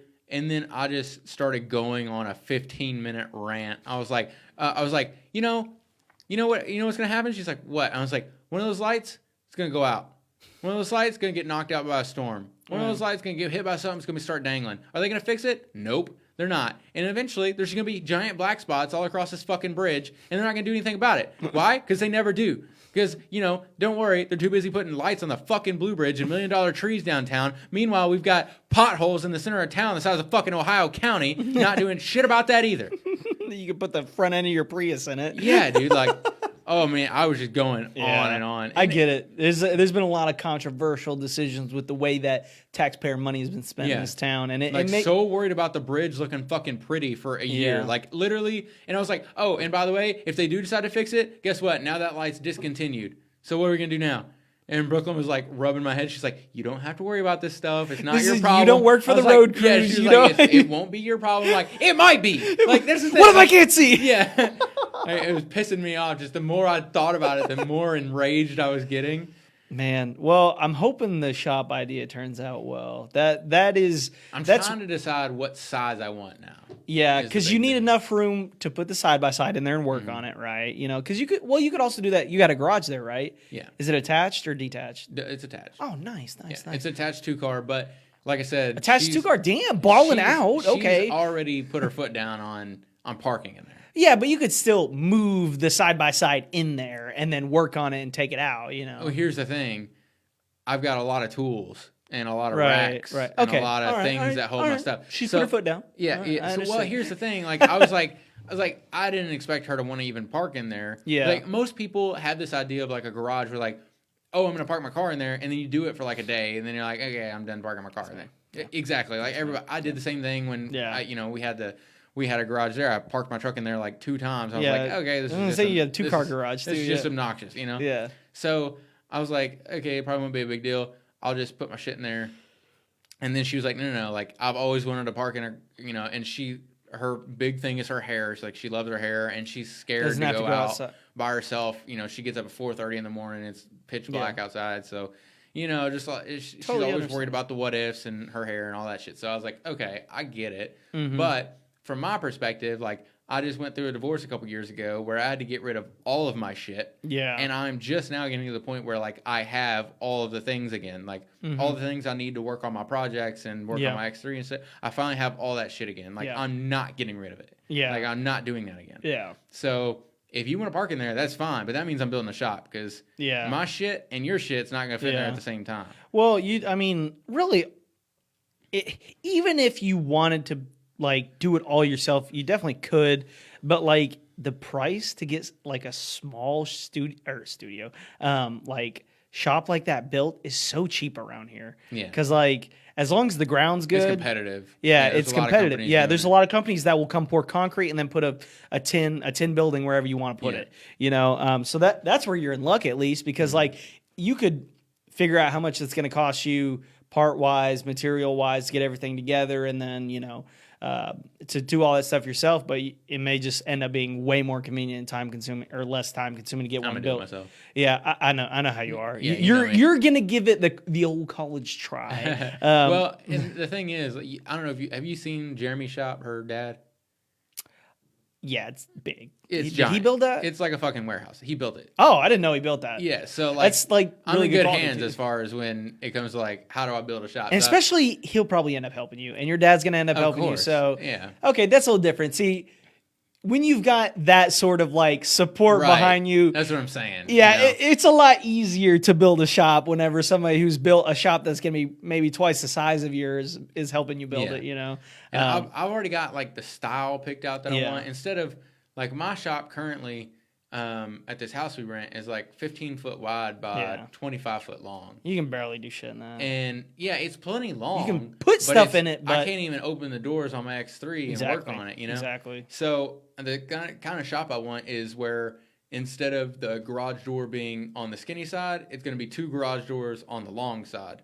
Okay. That way I can just back my X3 into one of those bays and then have the entire rest of the shop to be able to work on shit. That's the way to do it. It'll be nice, man, especially, knowing you're going to want to get started sooner rather than later on it. Well, and both of us are, because like I said, I've got all my shit. All my shit's got to go in the garage to begin either with, way, there's nowhere else to put it. I can't put it in the house, Yeah. So all my shit's got to go in the garage. She wants to park in the garage. So got to get on it sooner rather than later. That way she can start parking in the garage and all my shit will be squared away somewhere where she doesn't see it anymore. It'd be nice, man. I almost there's a house I almost got that had a very nice shop on it, but the shop was used for auto body repair, right? And so this guy ran his own small auto body repair thing out of this huge shop. It had a bathroom in it, a shower. Oh, that's what's up. Yeah, right. And I was gonna get it because I was like, "Yo, this is now where the podcast's at. We have a whole fucking warehouse to just fuck around in." Right. And that did not pass inspection. They were like, "Oh shit!" They were like, "Have you seen up there?" There was like animals in the roof. There was like mold in the insulation. They were like, "That's a no-go, Chief." Oh no! Because I was going with an FHA loan on it, so they had the guy who's got very strict regulations on inspecting, and he was like, "No." No, absolutely not. He's like, you're gonna have to go with a different option if you're gonna buy this house, because like there was just too much work that needed to be done with it, and it was a tall shop, very tall. It was taller than the house, and it had a room where they did the auto body and had plexiglass all around. I was like, dude, I was picturing a studio, and you've got like the equipment on the outside. I was like, dude, this is so perfect. And I was getting so psyched up for it because you could have a whole ass lobby with food and drink and good times, put a dang pool table out there or whatever, just for funsies. And I was like so happy about it. And then I got my dreams squashed. And I think if I ever buy a house around here, it's going to have a shop, but it would be nice if I could get a decent shop that I could like move the podcast into, because, because especially if I get internet out there, because that gives like an area that's not the house to be ridiculous in. Yeah. Right. And it doesn't take up space in the house. So, and if we're being ridiculous. We're being pretty stupid. It's contained. It's contained. And if it happens in the shop, just being it. wild in the shop, you know. Yeah. But I definitely see your wanting to have one because it just there's something about wanting a space to do your projects in. Yeah, like and I'm always doing, and Brooklyn understands that too. She's like, you're always doing something, especially when it's warm outside. Yeah, I'm out there till the sun goes down. Most of the time, past when the sun goes down. You know, just doing something. Yeah, something that you keep enjoy. My hands busy. Yeah, I get it. I mean, like Frances is like losing her mind because I've got the podcast in here. My office is back there. Yeah. My bedroom, and then I was like, you're just gonna have to I've moved. I'm established in here. Yeah. Like this is I've been working towards this environment ever since I've had my own space, and now that I have the space to have the dojo out in the garage, the office with all the video games in the back, and then the podcast adjacent to it, and then also a place for me to sleep. Right. And like watch a movie in there and stuff. So it's been nice to build that here, but I'd rather build it in a place where I can truly make it my own. And eventually that's going to be like the aim of this podcast is to have the perfect studio environment that we picture. Obviously we can only do so much here, but I think one day we'll get there, and I'm excited for it because we can just have infinite possibilities with the stupid shit we can come up with. Yeah, and I already know in your head you're just like, yes, this is what I want to hear. Yes, so it'd be dope. One of my big goals, man, and I think we'll hit it once this fucking Corona shit's done with, is I would love to do this where we could have people who like to watch the show online. They could come and watch it in person. Yeah. We could have a great atmosphere where there's fucking beer and fucking snacks and everybody can bullshit. And it would just be a nice, fun, friendly, hangout atmosphere. Yeah. And that's the biggest problem we face right now. It's just like, first of all, we don't want a bunch of random people in your fucking house. Yeah. And then second of all, like, to rent a space, we've already looked into that. Like, even renting like a conference room in a hotel is like $250 fucking dollars. It unfortunately, like it seems like right now is just the worst time for putting together anything like that. Any kind of get together is frowned upon right? And nowadays we have to really consider the COVID problem. When it comes to having groups like that, rather than just being able to get together in a very casual manner.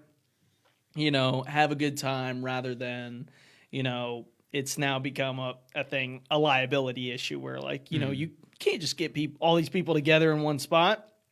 So I don't know. I mean, we just got to keep our eye out and the ear to the ground. Dude, our eye opens and the ear to the ground. Speaking of COVID shit, we went to the casino last weekend for Bryce's old lady's birthday. Jeez. And so, we ball out at the casino. Like, we have a good time. Like, it's fun. Get you a fucking drink. Go play some roulette. That's our shit. Roulette's the shit. And Brooklyn had never been there before. I was like, oh, you're going to have so much fun. Yeah. And I told her the same thing about fucking Nashville. And COVID ruined everything, man. Mm-hmm. So, we get there, and they're very strict about masks. Very strict. You know how they've got, the people who make sure nobody's cheating on games and stuff that, walk around, scan everybody and, blah, blah, blah. Yeah. Those are the people who are mask. They don't ask you nicely. They're like, mask up now. Zach was, how they've got there's a table here and then space for the dealers and those people. Yeah. And then tables on the other side. Yeah. Zach was on the other side of the tables. Mm-hmm. So I'm like, hey man, it's $25 minimum on roulette. And then I went to put it back up. And yeah, before I could even get it back up, he goes, mask up. I'm like, dude, I'm fine. What's so funny is that there are people 20 feet away that are at a restaurant with no masks on eating. Yeah. You're not allowed to have any food or drink in the casino anymore. You got to stay in the designated area over there. And then this bitch ruined it for us completely. Oh, no. So we were all tired of playing slots because slots are fucking lame. Mm-hmm. And so we're looking for a roulette table to play on.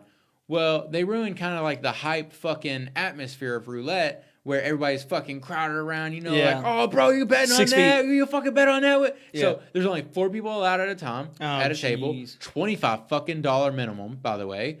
And damn, they must be hurting. Yeah, they have to sanitize the seat and the surface before you sit down. You have to put sanitizer on your hands before you start playing. And then, 4 people at a time, right? There's already 2 people there. So me and Zach sit down, and Brooklyn doesn't know how to play. So I put $80 down, get the chips for $80 worth, and I'm like, tell me what you want to bet, and I'll place your bet for you. Yeah. I was like, I would suggest just sticking to black or red. Yeah, black or red. Very simple. 50-50 shot. Very, very straightforward. Yeah. Can't fuck it up. Not 50-50 because there's green. Yeah, but, yeah. You know, and so she's like, okay, I want to bet on red. And I was like, I was looking at the past numbers. I was like, are you sure? I'm going to bet on black. And she's like, yeah, I want to bet on red. I'm like, okay. So I put $25 on red, $25 on black. And the dealer is like this older, like Asian woman, and she stops everything. And she's like, what are you doing that for? Like, super shitty. And I was like, that's what I want to bet. And she was like, but that cancels each other out. I'm like, I know how this game works. I've played it many times. And she was like, then why are you doing it? I was like, because you're only allowing 4 people at this table. And my girlfriend would like to place a bet as well. This is our first time here. We're trying to enjoy ourselves. Yeah. And she was like, this doesn't make any sense. I'm like, it does make sense if you just listen to me. Like, you know, it's loud in there as it is. Yeah. And she's getting so hype over this. It's like, wave your hand and roll the thing. Right. Like, it doesn't fucking matter to you. Like this is my money. You've taken so many people's money before, and now you're going to Right. Like, this doesn't concern you. Yeah. So she's like, she like reaches around or like looks around behind her to one of the people who's like, you know, guarding the games. Yeah. The guardians of the games. And the lady comes over and she's like, go ahead and spin. And she comes over to talk to me, and she's like, so you know that's a canceling bet. And I was like, no, it's not, because this is my girlfriend's money and this is my money. I've got them 2 separate piles. You probably shouldn't even said that. Yeah. I was just like, we're both 21. This is what we're allowed. There's not breaking any rules. Yeah. I was like, you're only allowing 4 people to sit, and she got it. She was like, oh, I see. You know, she's not allowed to sit down, so you're just placing her bets for it. And I'm like, exactly. Yeah. And she was like, okay, well, you're not gonna like do that all night, are you? I was like, I mean, if she wants to bet the opposite of me all night, then yeah, that's what we're gonna do all night. I mean, this is her money. This is my money. It's not like, you know, we're not married. We don't have a joint bank account. This is separate monies here. This is none of your fucking business. For like, you know what I mean? You don't question every single bet that walks in the casino. It's so weird, man. And so this Asian lady is not having this. Like, she is not having any part of this. So she turns around and she's pissed because this woman allowed this to still happen. Yeah. She's pissed. She turns around and we've got Bryce's old lady, Mitchell Sieber, Alyssa, Zach's old lady, and Brooke behind us, right? Yeah. She turns around and she says, 6 feet. 6 feet. You need to go. 6 feet. Oh my God. I was like, are you fucking serious? And Brooklyn starts going off. Brooklyn was mad. Brooklyn was pissed. I can't blame her. That's so. Brooklyn was like, you know, we live together, right? Like, she was like, 6 feet. I live with him. We drove here together. Like, right. But it was just the lady trying to get her revenge. Trying to flex. And you know what happened? What? I won $115. So fuck that bitch. It's a cancel bet, bro. Bro. So it gets better. It gets better. Oh no. So, okay, every time we've gone to the casino, they give your money and they give you like we always ask for $5 chips. Yeah. So they give you $5 chips, as many as what your money was worth. Right. So I told her $5 chips. So she gives me these chips, and they're red chips, like the $5 chips. Mm-hmm. I'm not thinking anything of it. So I win all this money. Mm-hmm. And I'm like, all right, that's it. I'm outie. You know? Yeah, it's time to go. Time to check out. Yeah. I'm going to be responsible tonight. We want to go to the bar anyway. Yeah. I was like, all right, I'm bouncing. Fuck you, bitch. You know, you gave us a hard time. We fucking come in here and cleaned up anyway. Yeah. So I grabbed my chips. And I bounce. I'm going up to the cashier window, which is like 10 feet away. Yeah. Meanwhile, luckily, that woman, the gamekeeper, was standing beside us the whole time because this lady was mad at us. Yeah. And she was just standing there, making sure we weren't like cheating the system somehow by canceling bets all night. Yeah. So I go up to the window and wait. Finally get up there. And she's like, oh, you have to have denomination chips. I don't know how much these are worth. Yeah, they have to exchange. So she didn't even do that for you. She didn't even give me $5 chips. You're not supposed to leave. You're not supposed to be able to leave the table before she. She fucked up. So I go back to the table and I'm like, "Hey, I need denomination chips. The cashier won't cash these out." And she was like, "Once you leave the table, those aren't worth anything." No. Yeah. No. She said, "Once you leave the table, those aren't worth anything." I was like, "Bullshit!" Like I got heated. This lady's giving us shit the whole time. She did it on purpose. She didn't say shit to me when I got up. And, like, I made it very clear. I was like, woo! Like, it landed on black. I was like, woo! Fuck yeah, we're leaving! Hell yeah! I get all my chips and I'm like walking off. She didn't say shit to me the whole time. I go back and she's like, oh, those aren't worth anything now. You gotta. And I was like, I yelled bullshit. Like, I was pissed. Yeah. And the gamekeeper leaned over. She was like, I know it's like y'all's first time here. I know they're worth $5. It's okay. Go ahead and swap them out. And that woman was mad. Because she thought that was her leg up on you. She thought that was her ace in the hole. Like, haha, fuck you. Yeah, you just lost all your money. Yeah. Haha. Yeah, and she was like, just don't do it again. Like, next time, now you know. I was like, well, in fairness, I told her to give me $5 chips off the jump. So she didn't, you know what I mean? Like, you got every other tile in this motherfucker is a security camera. So don't tell me these chips aren't fucking worth anything. Yeah. When I know in a heartbeat, if you think I'm cheating your game, because I just turn around and walk right over there. Well, I'm like, you got 8,000 security cameras in here, and if I'm cheating you or you think I am, you're gonna be watching them. So I know you can pull them back to protect me, motherfucker. Like, that they get serious, man. I remember the first couple of times we went when it was the boat, and like they were weird about hands in pockets, phones on tables, stuff like that. I get it to an extent for sure, because like it's super easy to cheat in some of those games if you do have like, if they're letting you get your phone out, if they're letting you like, look underneath the table and pull things out of your pocket and stuff like that. Mm-hmm. They're trying to keep people from counting cards. They're trying to keep them from doing that. But that lady was just like having a bad day and took it out on y'all. And that's she was insane about. I don't know if she was just terrified of Corona or what, man. But like when Zach sat down, he sat down in a chair that had this token in front of it that said clean. Like it looked like a giant poker chip. Basically, it said clean on it. Mm-hmm. And she was like, "Hand me that." So he puts it down like this, and she's like, "Move your hand," and he was like, "Okay," like he was just trying to like slide it to her, and she's like, "Move your hand. I can't touch your hand." He's like, "Yeah, okay," and he'd already put you have to put sanitizer on as soon as you sit down. He's like, "Okay," and then she picks up the chip that he was just touching. Like, do you know how germs work? Like, no, she was such a fucking cunt. That's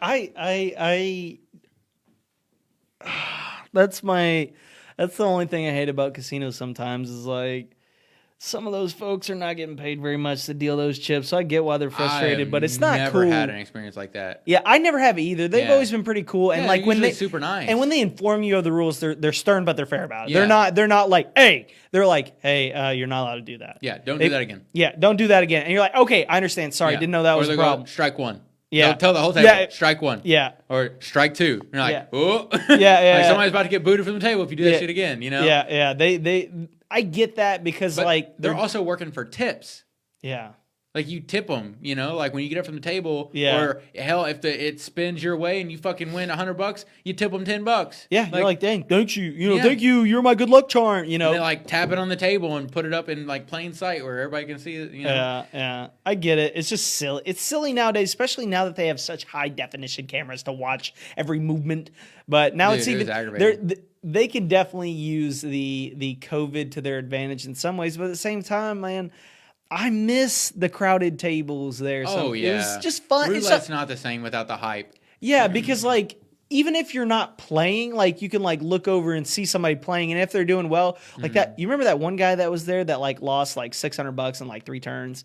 Like I remember the guy who lost like $1,500. It might have been that much. I'm not sure how much. The farmer who was working overtime at the boat. And he come in, he put $500 on black, and it hit, and he kept it there, hit again, kept it there, hit again, and then lost it all? No. This was like a younger, possibly Asian guy, I think, that was smoking a cigarette at the table. I think. Oh, I remember. This is like the first probably maybe the first time that we went to the casino together, and like he put like a couple $100 down, lost it. Yeah. Put a few $100 more down, lost it, went right to the ATM. Came back, lost that money again, sucked a whole cigarette down, went back to the ATM. I'm glad I've never got to that position, but you're not going to be able to see as much as that as you want. Unfortunately, it's at the cost of somebody else wasting all their money, but at the same time, it's a lesson to you, like you could be that guy that quick, By the way, I don't know that much about like roulette courtesies and like manners, I guess, but every time I've played, nobody gives a fuck. Like you're shoulder to shoulder throwing money wherever, and it's up to you to know where you put your money and how much you're getting paid. Like I mean, you can ask. Everything's up to you. Yeah. Well, like the two guys that we sat down with, one of them was like this older white dude who was just throwing money on like a million numbers, you know? Yeah. And one of them was like this younger Asian dude who was speaking what sounded like Mandarin to the dealer. Mm-hmm. And when we sat down and we started playing colors, he got mad. Like he got mad. Like he left the table. Some mad. people think it's jinxing them to like play. He got like big bets. mad. Yeah. He said something like this is bullshit, and then started speaking Mandarin to her. Yeah. And then that's when she started giving us a hard time. I don't know. You might have stepped on something there on accident. I don't know. All I know, it was $25 minimum fucking bet. So shut the fuck up and let's play the game. Like it's a shame it's gone up so much because I liked the like $10 to $5 bet tables. $5 minimum bet, man. That's fun. It's fun, yeah, because throw like, $5. You can do that all night and not be in such a hole that you hate yourself the next day, even if you lose all your money. Right. Because like I've gone there before and played at the cheap tables and like came out $25 behind after playing for 3 or 4 hours, and I'm like, I had a great time. Yeah, I had fun, had a few drinks. Yeah, leave. I look at it as the same way I look at it getting into Holiday World. Like you pay the price of admission and to have fun. I don't expect to get that money back. Like I walk usually $100 price of admission. That's how much I'm spending. I've less than a gambling problem. I'm never tempted to go back to the ATM and give them more of my fucking money. Yeah. Dude. I was bragging to Brooklyn about Zach because Zach, every single time we've gone to the casino, that motherfucker makes out like a pig in shit. I mean, he's aggressive when he bets, though. He's an aggressive bettor. He's a baller, bro. He goes for it. Yeah, and it always works out. You got to. I have watched him. I sat there with him for like 3 hours as he turned $20 into like $300 at roulette. It's hard to walk Just away kept there. Going, man. Yeah. And anyway, this time we go, and I throw down my money. He throws down $50, sits down. And fucking, it had been like black, red, black, red, black when we sat down. So we're like, oh, good money's on black. You know, like patterns. It doesn't ever mean anything but patterns. So we're like, oh, black all the way. So I put $25 minimum bet on black. He puts all in on black. $50 on black. Hits 0-0 green. And we're like, motherfucker, like it's rigged. It's once rigged. In a fucking 100 spins it lands on green. It always does that bullshit. So he's like, God damn it, and he sits out a few rounds and I start to win. Yeah. And he's like, oh, I gotta get back in. He's competitive edge. He throws $50 more down, I think. That or $40. It was $40. That's what it was. And he's looking at our list and he's like, how much should I put on red? Because like it was like it's gonna hit red. It's gonna hit red. It's gonna hit red. He only ever bets on red. He never switches colors. Oh really? So like I'll look at the pattern and I'll bet on which color I think it's gonna be. Yeah. He only bets red.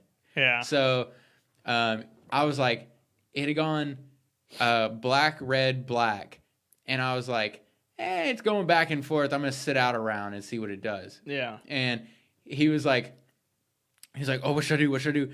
And she was like, just put $25 down on whichever color you think is going to be. If you think it's going to be red, put it on red. And he was like, should I just do 40? And she's like, no, just do the minimum. It's like, you don't know what it's going to be. Just do the minimum. And so the lady starts to wave her hand like normal bets, and he just throws 40 down on red real quick. He's like, oh, we're going to see. We're going to see. We're going to see. Starts wiping his mouth like, we're going to see. We're going to see. We're going to see. It lands on black, and he goes, God damn it. See, that's the fun part about not going there and blowing it all, is that you can have fun and lose money rather than going there like I'm about to make it big. Because some people I know legit go in there with aspirations of making a bunch of money. And I'm like, you should probably just not take your money to a casino if you're using that as a form of income. It's not going to work for you. The only people that can make it into a way that they make serious money have to have the bankroll for it to start. And they got to be poker players. Because you're never going to win against the house. No, you win against other people. Yeah, you got to play poker. Like, you got to be like Dan Bilzerian. Like, you can do that. Well, because you can win against the house. But all of those games are set up so that your winning percentage is much lower than the house's, right? And so me and Zach, whenever we start getting low on funds, we'll go sit at the blackjack table, play one hand, get up and leave. Because almost never fails that you win the first hand. It's weird like that, yeah. You almost always win the first. I don't know like what blackjack, though. We sat down at blackjack. We're like, I love blackjack. Like playing it with buddies. Because you can't fuck it up. Oh, it's so much fun. I mean, well, you can fuck it up, but you see how easy it is to fuck it up yourself. Yeah. I won the first bet. I was like, oh hell yeah, this is fun, man. It's just like my house. And then I lost like 80. Yeah. I was like, holy shit, this goes quick. Yeah. It goes real quick. Yeah. So then, we realized that like you sit down at blackjack, you're gonna win like the first hand almost every single time. Yeah, for some reason. I've every single time that I've sat down, either the first or second hand, I've won money. Yeah. Like first hand, it may be like the dealer hit 21. I'm like, damn on my first hand. Yeah. Damn on my first hand though. All right, we'll give it another shot. There's no way the dealer's gonna hit 21 twice. Oh, they'll do it like 3 times in a row. Oh, I had a situation where the dealer hit blackjack 3 times in a row on one of the machines that people get around to play blackjack because all the tables were filled up, and the machine will allow you to do $5 bets and $10 bets. So, I went to one of those machines and it just destroyed me. Like it got blackjack over and over and over again, and it was only when I was betting, and it was driving me nuts. And I looked at my friend and I said, I know this sounds terrible, but can I get $20? And he gave me $20, and I lost that right away. And I looked at him and he said, I've only got $20 left. And I said, let me get it. I said, no, I told him. Swap me another 20, bro. No, I said, I'm not going to take your last $20. You can have my seat. I've lost for tonight. I'm done. Cause I was like $45 in the hole. So I was like, I don't want to dig any lower than $45 because that's probably about the amount of money I'd spend on a night of drinking and eating. Like a night out. Yeah, a night out of like had a few beers, had dinner, and $50, $60. I got to find a way out of this hole. Bet a little bit more. Maybe I'll get out. Maybe I'll make my way around. But it never works like that. I've never had that happen before where I've went down in a hole and then made my money back and then some. It's always either I've gone a little in the hole, made myself even, made a little extra. But once I start past a certain threshold, I know that money is never coming back, and that the casino has, you got me this time. All right, fair enough. You just have to be ready to make amends with it. But some people have the kind of ego that you put them in a casino, dude, and they physically can't stop themselves from doing what they're about to do. Zach's almost that way, man. He'll stay there for hours. First couple of times we went, I saw a look in his eye where like he gets hooked. He never goes in a hole. That Zach loves money. Yeah, so Zach, he's as long as he's winning. Yeah. As long as he's winning, he'll stay there forever. Yeah, I guess that makes sense why I've never seen him like bet himself into a hole because he's got enough self-restraint to just, all right. Well, he knows the value of a dollar. You know, he's always worked for everything he has. Yeah. So that what do you call it? That frugality. Yeah, the frugality. The frugality of him keeps him pretty restrained. But that's why I like going to the casino with you guys because like you guys know how to have fun without like getting yourselves into trouble financially. Like I know there's some people I'd never want to go to the casino with because first of all, they'd never want to leave. And even if they lost money, they'd be the kind of person that's like, dude, you know, I got money coming to me Friday. Yeah. Well, I will say he did call me. We were going to meet there at 9:30 and he did call me. He's like, you know, if we get there at like 6, we'll have the drop on everybody. I was like, bro, I'm not getting there at 6. Because you're going to be there till 1 a.m. wasting money. Dude, one time we stayed in there till 6 o'clock in the morning. Wait, what was the night that we went there for somebody's birthday? Was that the boat or was it was the boat? And we were there we weren't there super late, but I think it was for Purdue's birthday. Yeah, it was me, Kendall, you. It was Purdue, everybody. It was Zach, Bryce. There was another guy there that I got to meet for the first time. But yeah, it was probably Purdue. Yeah, it was probably Purdue. Yeah, because we were talking about like mixtapes for some reason. That was a good time because we got to have a couple drinks, but like you got that feel of the casino where there was nobody there to really mess with us. We had most of the tables free to ourselves, which were nice. But now that it's the new place, I feel like there's just less place to play. Man, you know, I was talking about that. It's like the boat was kind of like old and gross, but I'd only been there one time, and it was like nostalgic.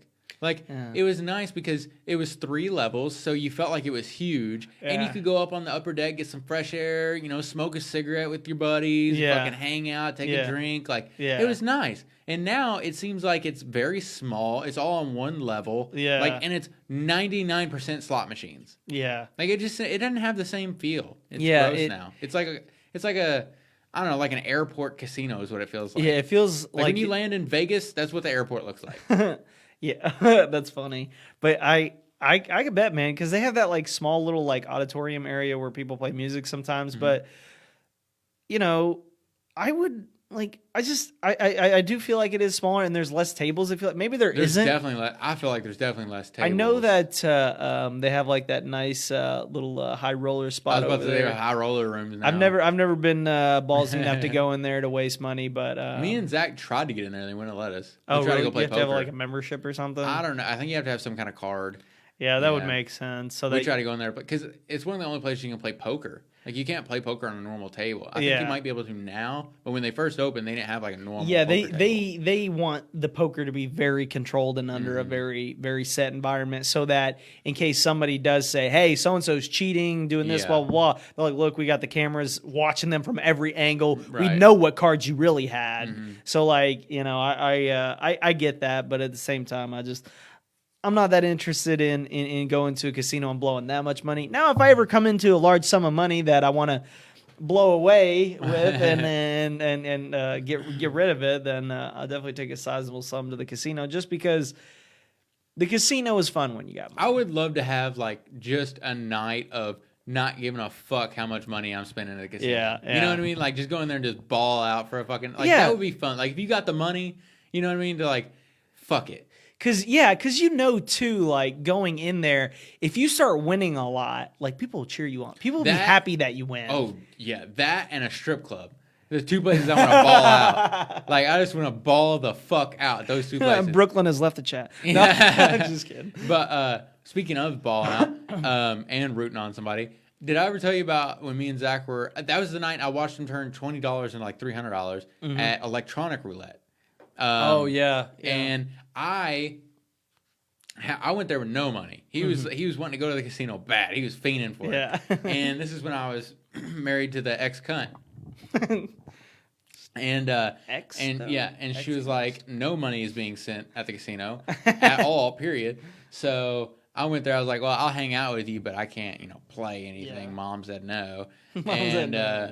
So we go there, and I'm just watching him. We're all hanging out, and there's this dude who's like mid-20s, fucking athletic build, like 6'3", and he was telling us that he had just signed a contract to play in some pro ball. I think it was football. I'm not sure. Yeah, it may have been basketball. I'm pretty sure it was football.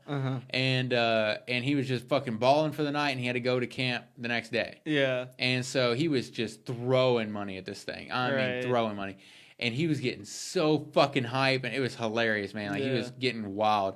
It was like 2:00 in the morning at this point. Yeah. And so I'm sitting there, and he put like $1,000 on some number.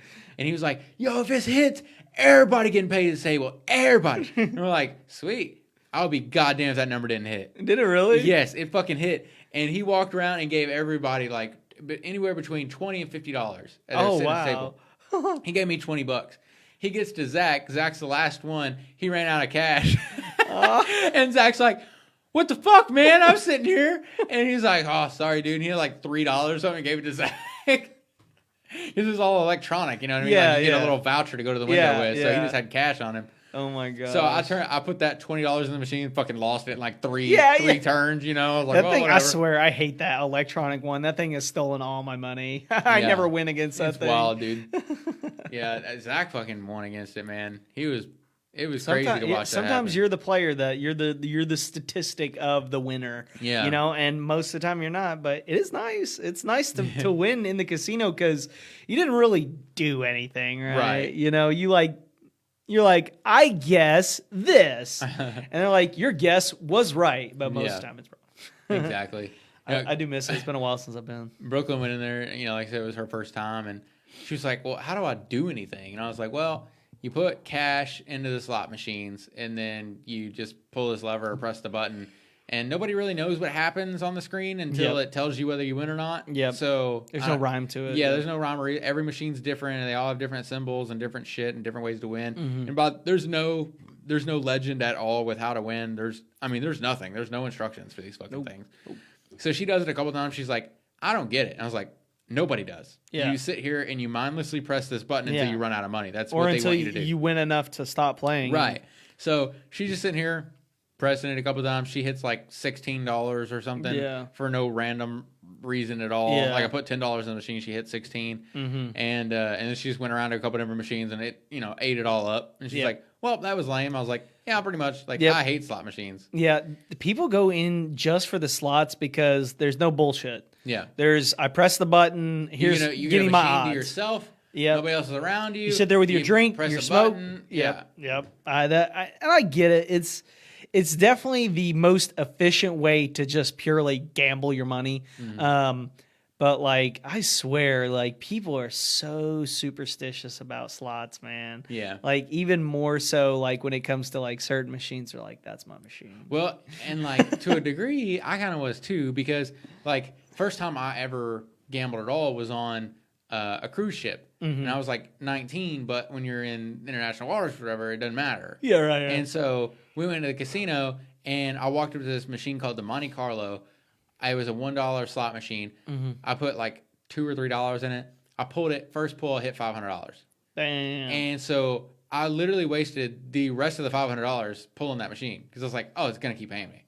Yeah, and that was my first lesson on. I feel like if you're gonna get lucky, it's gonna be right away. Yes. So, I feel like you don't like after hours and hours. Yeah. You're like, finally. So when Brooklyn hit that $16, said cash out. Yeah, cash out. This one's done for an hour. Get your straight up money and go. Yeah, like go to one that somebody just left because they were losing a bunch. Yeah. And so like we seen this old man. He got up and walked away, and the machine was printing his ticket out, and she was like, "Sir," I was like, "Wait." It printed out, had like 2 pennies left on it. I was like, "That's why he's just leaving for the day," you know. So we put it to the side. She put her ticket in there. It still ate up all her money, but I was like, that's the better odds. I feel like if something that just ate somebody's money, it'll give you some money now. Yeah, it's that casino mentality of maybe I am the lucky one. Yeah, that is probably one of the weirdest things about casinos is they do a really good job of tricking you into thinking that like you're going to be this statistic anomaly without forcing it on you.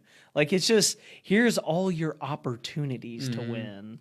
Dude, you know the fucking biggest scam about the casino? What? So we were painting that house, right? So we were running way behind. We were supposed to be there at 9:30. We left the house at 9:30. Of course. So, like we were slammed all day. And so we get to the casino and we hadn't stopped to pull out cash or nothing. Right. So we go to the ATM in there. You know how much ATM fees are? $20. $7. $7. $7. Charging. $7. That's why you know what you can make a money. You know you. This is a little sick. Sound like Mario. You can make a money. You know how you can. You can make so much money. You know what the move is? I fucking hate you sometimes. You know what the move is? Okay, is to go to the casino with your friends. I can't stand your ass. Is to go to the casino. So much money. Making the money. We're gonna make the money. So this is the move right here. So you go to the casino and you undercut the ATMs, and your buddy, who hopefully it's a good buddy, say, "Look, man, I ran out of cash. Can I get $20? Yeah, but you're gonna owe me $25. Yeah, of course. $5 finder's fee, right? And you do that to 3 or 4 of your friends, and there you go. There you go. You loan them 20. You got 20. Man, I can't really be giving out cash right now. And they're like, "I'll pay you back." "All right. Can you pay me back with interest?" Yeah. And next thing you know, you got 5 guys who owe you $5. Then you just loan shark your best friends. Fuck it. Just loan shark them. Look. That's how you're making the money. It's not like you're making the money here. It's their fault. It's their fault. If they can't control themselves, like, either the $5 surcharge of borrowing the money from my friend or the $7 machine charge. Yeah. Fuck the machine. Absolutely. I'd rather pay the $5 to my friend. So now I'm now selling you money. I'm at a casino. Right. I've thought about it. He'd be like, "No more." No more. Strike one. Strike one. Please, dude, let me get another $20. I don't know. Let me see the FICO real quick. Let me see the. That'd probably be a pretty good business plan, though, if you just hung out at a casino. You're just a loan shark like at a casino. Tables or something, you know, watch somebody blow all their cash. That sounds like a movie. Probably. That sounds exactly like a movie. I'll slide you 100, but you know, I need 150 back before I leave.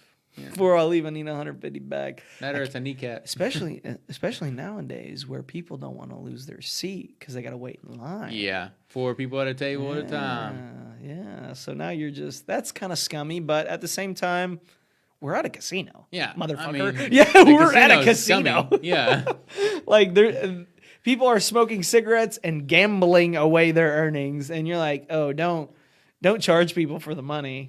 Hey, that's immoral. Yeah, tell somebody it's immoral. You're like, do you know that I can see you? They can make casinos so much more interesting though. Like, why do they not have like dancers and shit? Like in Vegas, they had dancers. Yeah, that's what I was gonna ask you. You've been to Vegas, yeah. and you got to gamble a little bit in Vegas, right? Had to. What was the like? Was there anything notably different about the casinos there and then the Tropicana here? A lot. So the casinos in Vegas, they were all super chill. Everybody was very nice. Like they knew exactly who their market. There was tourists coming to party in Vegas. Yeah. So like all the casinos were just like open to the street. Like you just walk in off any fucking corner and it was a casino. Like dollar stores had casinos. Like there was a casino everywhere. Gambling everywhere. It's the town. I mean, literally, like I said, you land and the airport has thousands of slot machines and casinos. Like, I mean, it's just everywhere, man. And like I said, you walk in any place and it's all going to be like the gold chandeliers and the diamonds and the, fucking gold handrails and everything fancy and everything shiny. And there's always fucking girls dancing in between all the tables. And like everybody's super nice. Everybody wants to take your money. Yeah, it's Vegas, baby. What are you gonna say? That's cool, man. I definitely want to go down there sometime, especially with some of these cheap ass Allegiant flights. Yeah. You got to go with some friends though. It can get sketchy in a fucking hurry. Yeah, I feel like that is as much fun there is to be had. There's also get robbed in an alley. Yeah. But no fun. When I went, it was for a work trip. Yeah, and I was the only one that got a rental car, and everybody else was like old anyway. So I was like, hey, like who wants to hit the strip? We got to be up at 6 a.m. and it's like 9 o'clock, but fuck it. We're in Vegas. Like, we are go to literally in Vegas. You got to go to the strip, baby. Like, what are we doing? Yeah. So everybody's like, nah, we got to get up early to run a 5K and shit. And I was like, well, fuck that. Like, I'll be there, but I'll be drunk. Yeah, I'll be recovering. So I go down to the strip by myself. I park the car. It's like $25 to fucking park everywhere you go. But I park the car, I get out, I walk like a quarter mile from the car, and there's motherfuckers like dressed up in like satanic garb, like just openly walking down the street with like blood makeup and shit. Like there was a woman that had it was like straight up out of a horror film. Like she had painted her naked body like all white, and she had an upside down cross in red like in between her titties, and she had like this like bridal veil on, but it was like over her face kinda. And like, I mean, she was just scary as fuck. Yeah. And she had this dude beside her who was also topless, but he had like a monk's robe on, like with a hood over and like tied at the waist and shit. And I was like, bro, this is wild. Like, I can see the car still. I don't know if I should be out here, Like, I'm kind of young for this. I'm 21 in Vegas by myself. Like, I don't know, man. I don't know if some Manson shit about to happen to me. Oh my gosh. I could not imagine. Because, like, that's just shit you don't see around here. No. You just don't see. I mean, we live really sheltered compared to, like, in Vegas, Especially religiously, as far as, like, you're just not going to see people outside with, like, satanic costume on. It was like scary, that. bro. And I'm like, well, fuck it, It's 30 minutes from where we were staying to downtown Vegas. So I was like, I already fucking drove here and paid $25 to park. I ain't letting drive back. Fucking demons scare me out of this. So I keep walking, and you pass all kinds of cons, bro. It's wild there, and every door is like a fucking party spot. Every door, and it's like all for different people. Like you'll see all black dudes just waiting to get into this club, and it's fucking bouncing in there. Yeah. And you'll see all like satanic people waiting to fucking get into like Huff Paint in an alley. And, like, you'll see like everything, man. Like it's crazy. And then you get to actual like old Fremont Street or whatever it's called. It's the old strip. Yeah. And the new strip is like all like the buildings of like, you know, the Pharaoh's head and shit you see on like postcards. Well, Fremont Street's like the strip. That's where you got to go. That's where like the whole ceiling, it's like a dome, and the whole thing is like LED lights and zip lines over your head. I've seen it. Dude, it's wild down there. It is so much. Like I could be down there forever. Like it is so much fun. It's a time warp, dude. Like you walk in and you walk out 6 hours later and you feel like it was 30 minutes. Like, and it feels like it's forever long because everything's pitch black except for Fremont Street. And it feels like it's in the middle of the day because it's so bright. There's fucking concerts going here, a concert going here, fucking local band playing over here. By the way, there's people dressed up as there's just so much going with on. Their titties out and you're taking pictures with them. And like, dude, it's wild. There's fucking, they've got like squares on the road for, like whoever just wants to come down there and perform, whatever you're doing. Apparently, got to pull a permit to go find a spot. Hopefully, there's a spot open. So there was just cops walking around checking for permits, getting everybody tickets. I mean, nobody had a fucking permit, and they were like $30 tickets. And so like they'd walk up. This kid was amazing. Like he was just sitting crisscross, had like different shapes and size buckets. Just, I mean, hammering the fuck out of these things. Sounding good as shit. Like going to town. Not like one of these people you see in Nashville with like a single bucket. Like he had like a whole fucking orchestra around him. Like he was going, buckets. He was going hard, bro. And this cop walks up, interrupts his performance and everything, and writes him a ticket. And everybody's like, "Oh man, fuck you, fuck the police, man, fuck you!" Like everybody's going off on him. I seen one dude that had like, it was like a fucking maybe like a 15-inch by 15-inch box. And he folded himself up to get in it. Like, I mean, he was like double jointed or something as a motherfucker. Give me money. Like, I mean, and then it had like it was a metal like box, like cage. Yeah. And in the front, it looked like a dog kennel, like how it had like a front part that it could open. Yeah. So he'd open it from the inside and like twist his head out. Like, what the fuck, bro? Like, here's a dollar. It was everything, man. And like I said, there was people dressed up as nuns showing their titties down there. There's people, that's wild. I mean, you know, Playgirl bunnies down there. Yeah. They lure you in because what they do is as you're walking by, they open their costume and they show their bare titties, like, bare titties, you know, woo. And then dudes like, oh, gotta get a picture. And they shut them real quick. And like, come here. Yeah. And so like, you can get a picture with them with their titties out for $20. But they ain't gonna do it for free, you know? So like, they are on it too. I mean, they are fucking, they got a sixth sense for when a camera's pointed Did some testing. No, they're on it.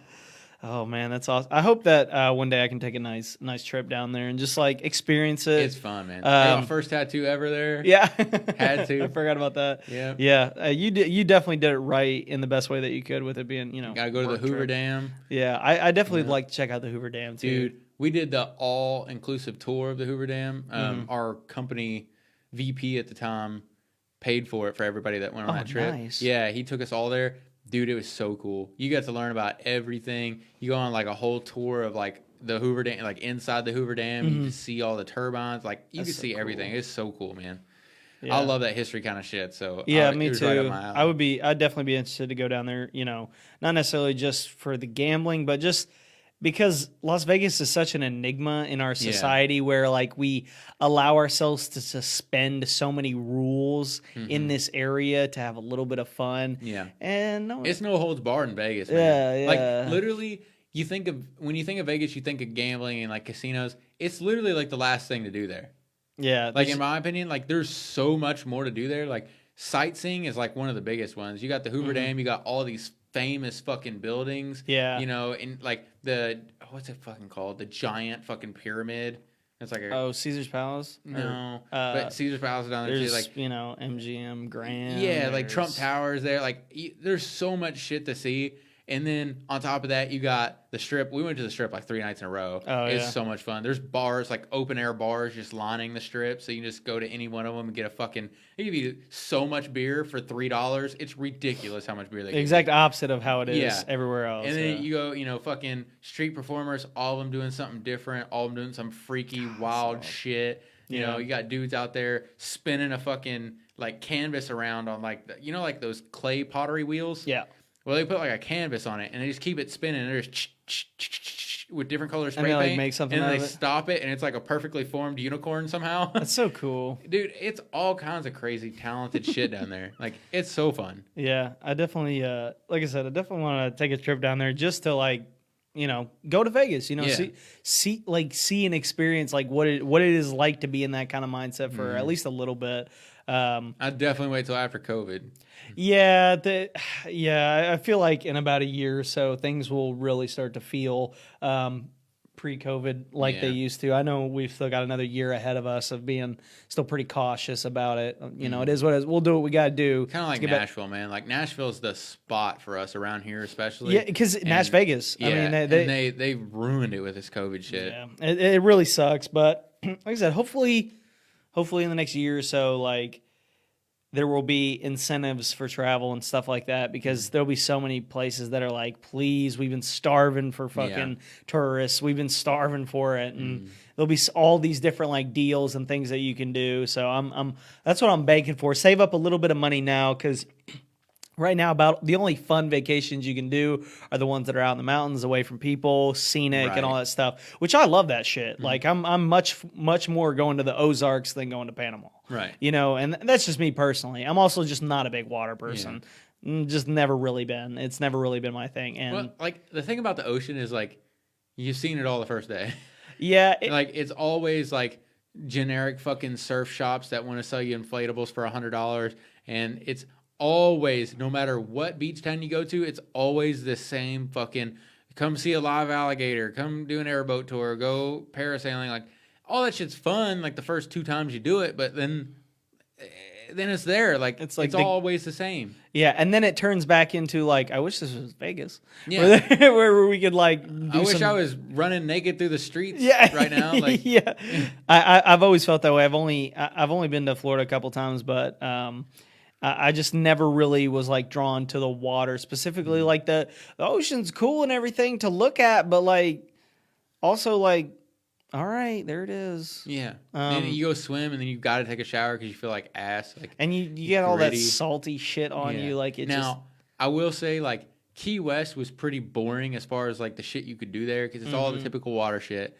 But the full day excursion of, like, going snorkeling on the reef and, like, all that shit, that was so much fun. Yeah, I'm sure that's pretty fun. The last time I went, I got to check out a couple of the forts down there, like the old wartime forts. Yeah, I thought those are pretty dope, because I got to go, like, sit on the cannons and stuff like that and take some cool pictures. But did you ever watch the, like, 30-minute video I made of our vacation there? I think I did. I'm pretty sure I did, because, like, you spent a lot of time at one of the forts there. I don't know what fort it was. It was the main one. Yeah. So right on the coast. Yeah. They're super cool, because, like, some of them experience, war. Some of them didn't. Fort Zachary Taylor. Zachary Taylor. Yeah, I've been to that one. I can't remember the one I went to, but it was out there on one of the keys or whatever the hell they're called. The basically big old sandbars out in the water that people have attractions on. But it was pretty cool. I thought that was pretty neat. But, like, I didn't care for the fact that there's thousands of people walking down the street at the same time, and they're all going to the beach, and then there's, like, nothing really going on, but they're having a parade or something, like, just to get people fired up. Like, there's a parade down the street. Hell yeah. We're opposite. I love that shit. I mean, it is fun to a degree. I'm like, hell yeah, whatever's going on. It definitely can be fun, but, like, I feel like most of my vacations I've enjoyed the most have been away from the huge groups of people. Even though I still do like have fun with going to, like, go to St. Louis, go to all the free museums and zoos and shit like that. And then, you can turn around and go to, Nashville and have a fun ass time and try not to get beat up on what is it? Hollywood Boulevard, wherever the hell it's called. You tried really hard to get us beat up. I tried, man. I tried. You tried your fucking damnedest. I did. I thought somebody'd get out of the car and kick my ass, but nobody was going to do it. I thought one of you guys would volunteer for some entertainment, but no, it had to be me. It had to be the smallest guy out of the group. I want to go to Yellowstone so fucking bad. I do too, man. My mom's side of the family is from Billings, Montana. So super cool. Yeah. So, like, I know a couple. Go out there and meet Steven Ranella. Yeah, Meat Eater guys. Man, it's just so far. It is a 24-hour drive. Yeah, it's a whole 24-hour drive, and there is nothing there as far as, like, things to do. Yeah. No, there's not. Like Zach's been a couple times. It's where Mary Shannon used to live. Yeah, no, that must have been nice having so family members up he'd there. He'd go like out that. there, yeah. and he's got a bunch of really pretty pictures from out there. But he's like, yeah, as far as like tourist shit, there's nothing. Like, yeah, you make your own shit to do. Yeah, like, yeah. You if you are a camper, somebody who likes to be outside, like Yellowstone is enough for you. You're gonna be able to see walk around everywhere. You're gonna see bears close to you. You're gonna see animal life walking around, and you're gonna get to see like probably the U.S.'s greatest nature reserve. Absolutely. Which is can't be understated enough. And if you're lucky, you'll get to be there when it blows up and you get incinerated and you get to see the world end. Yeah, exactly. I mean, everybody's gonna die if that happens anyway. You might as well be the first. Might as well be like, yo, you're not gonna believe how I went out. I was there, bro. I was ground zero. Ground zero. Well, Jacob, we have oh shit! It's almost 9 o'clock. Yeah, man. we have exhausted all our time talking about houses and Vegas. That's what happens, man. Like I just talk about myself for hours and time goes by. Yeah. Well, I'm hyped to go see your house tomorrow. So absolutely. Like I said, as soon as I get up, I'll be going out there. So it's probably I'll be out there all day. Okay. Yeah, I got to work tomorrow, but you know how it goes. But shout out to everybody who tuned in today. Had to make sure the cameras were right. That's why I was looking funny. Appreciate all the viewers today, and we'll be back here Wednesday. Thank old Eric. Generic is going to be here. Going to be here next week. Hopefully, we'll get to listen to a little bit of his music. He might even freestyle. I don't know. I heard he's about it. I heard that he's the man to talk to about it. He is so the man to talk to about it. So once again, thanks everybody for tuning in, and we will see you guys next week.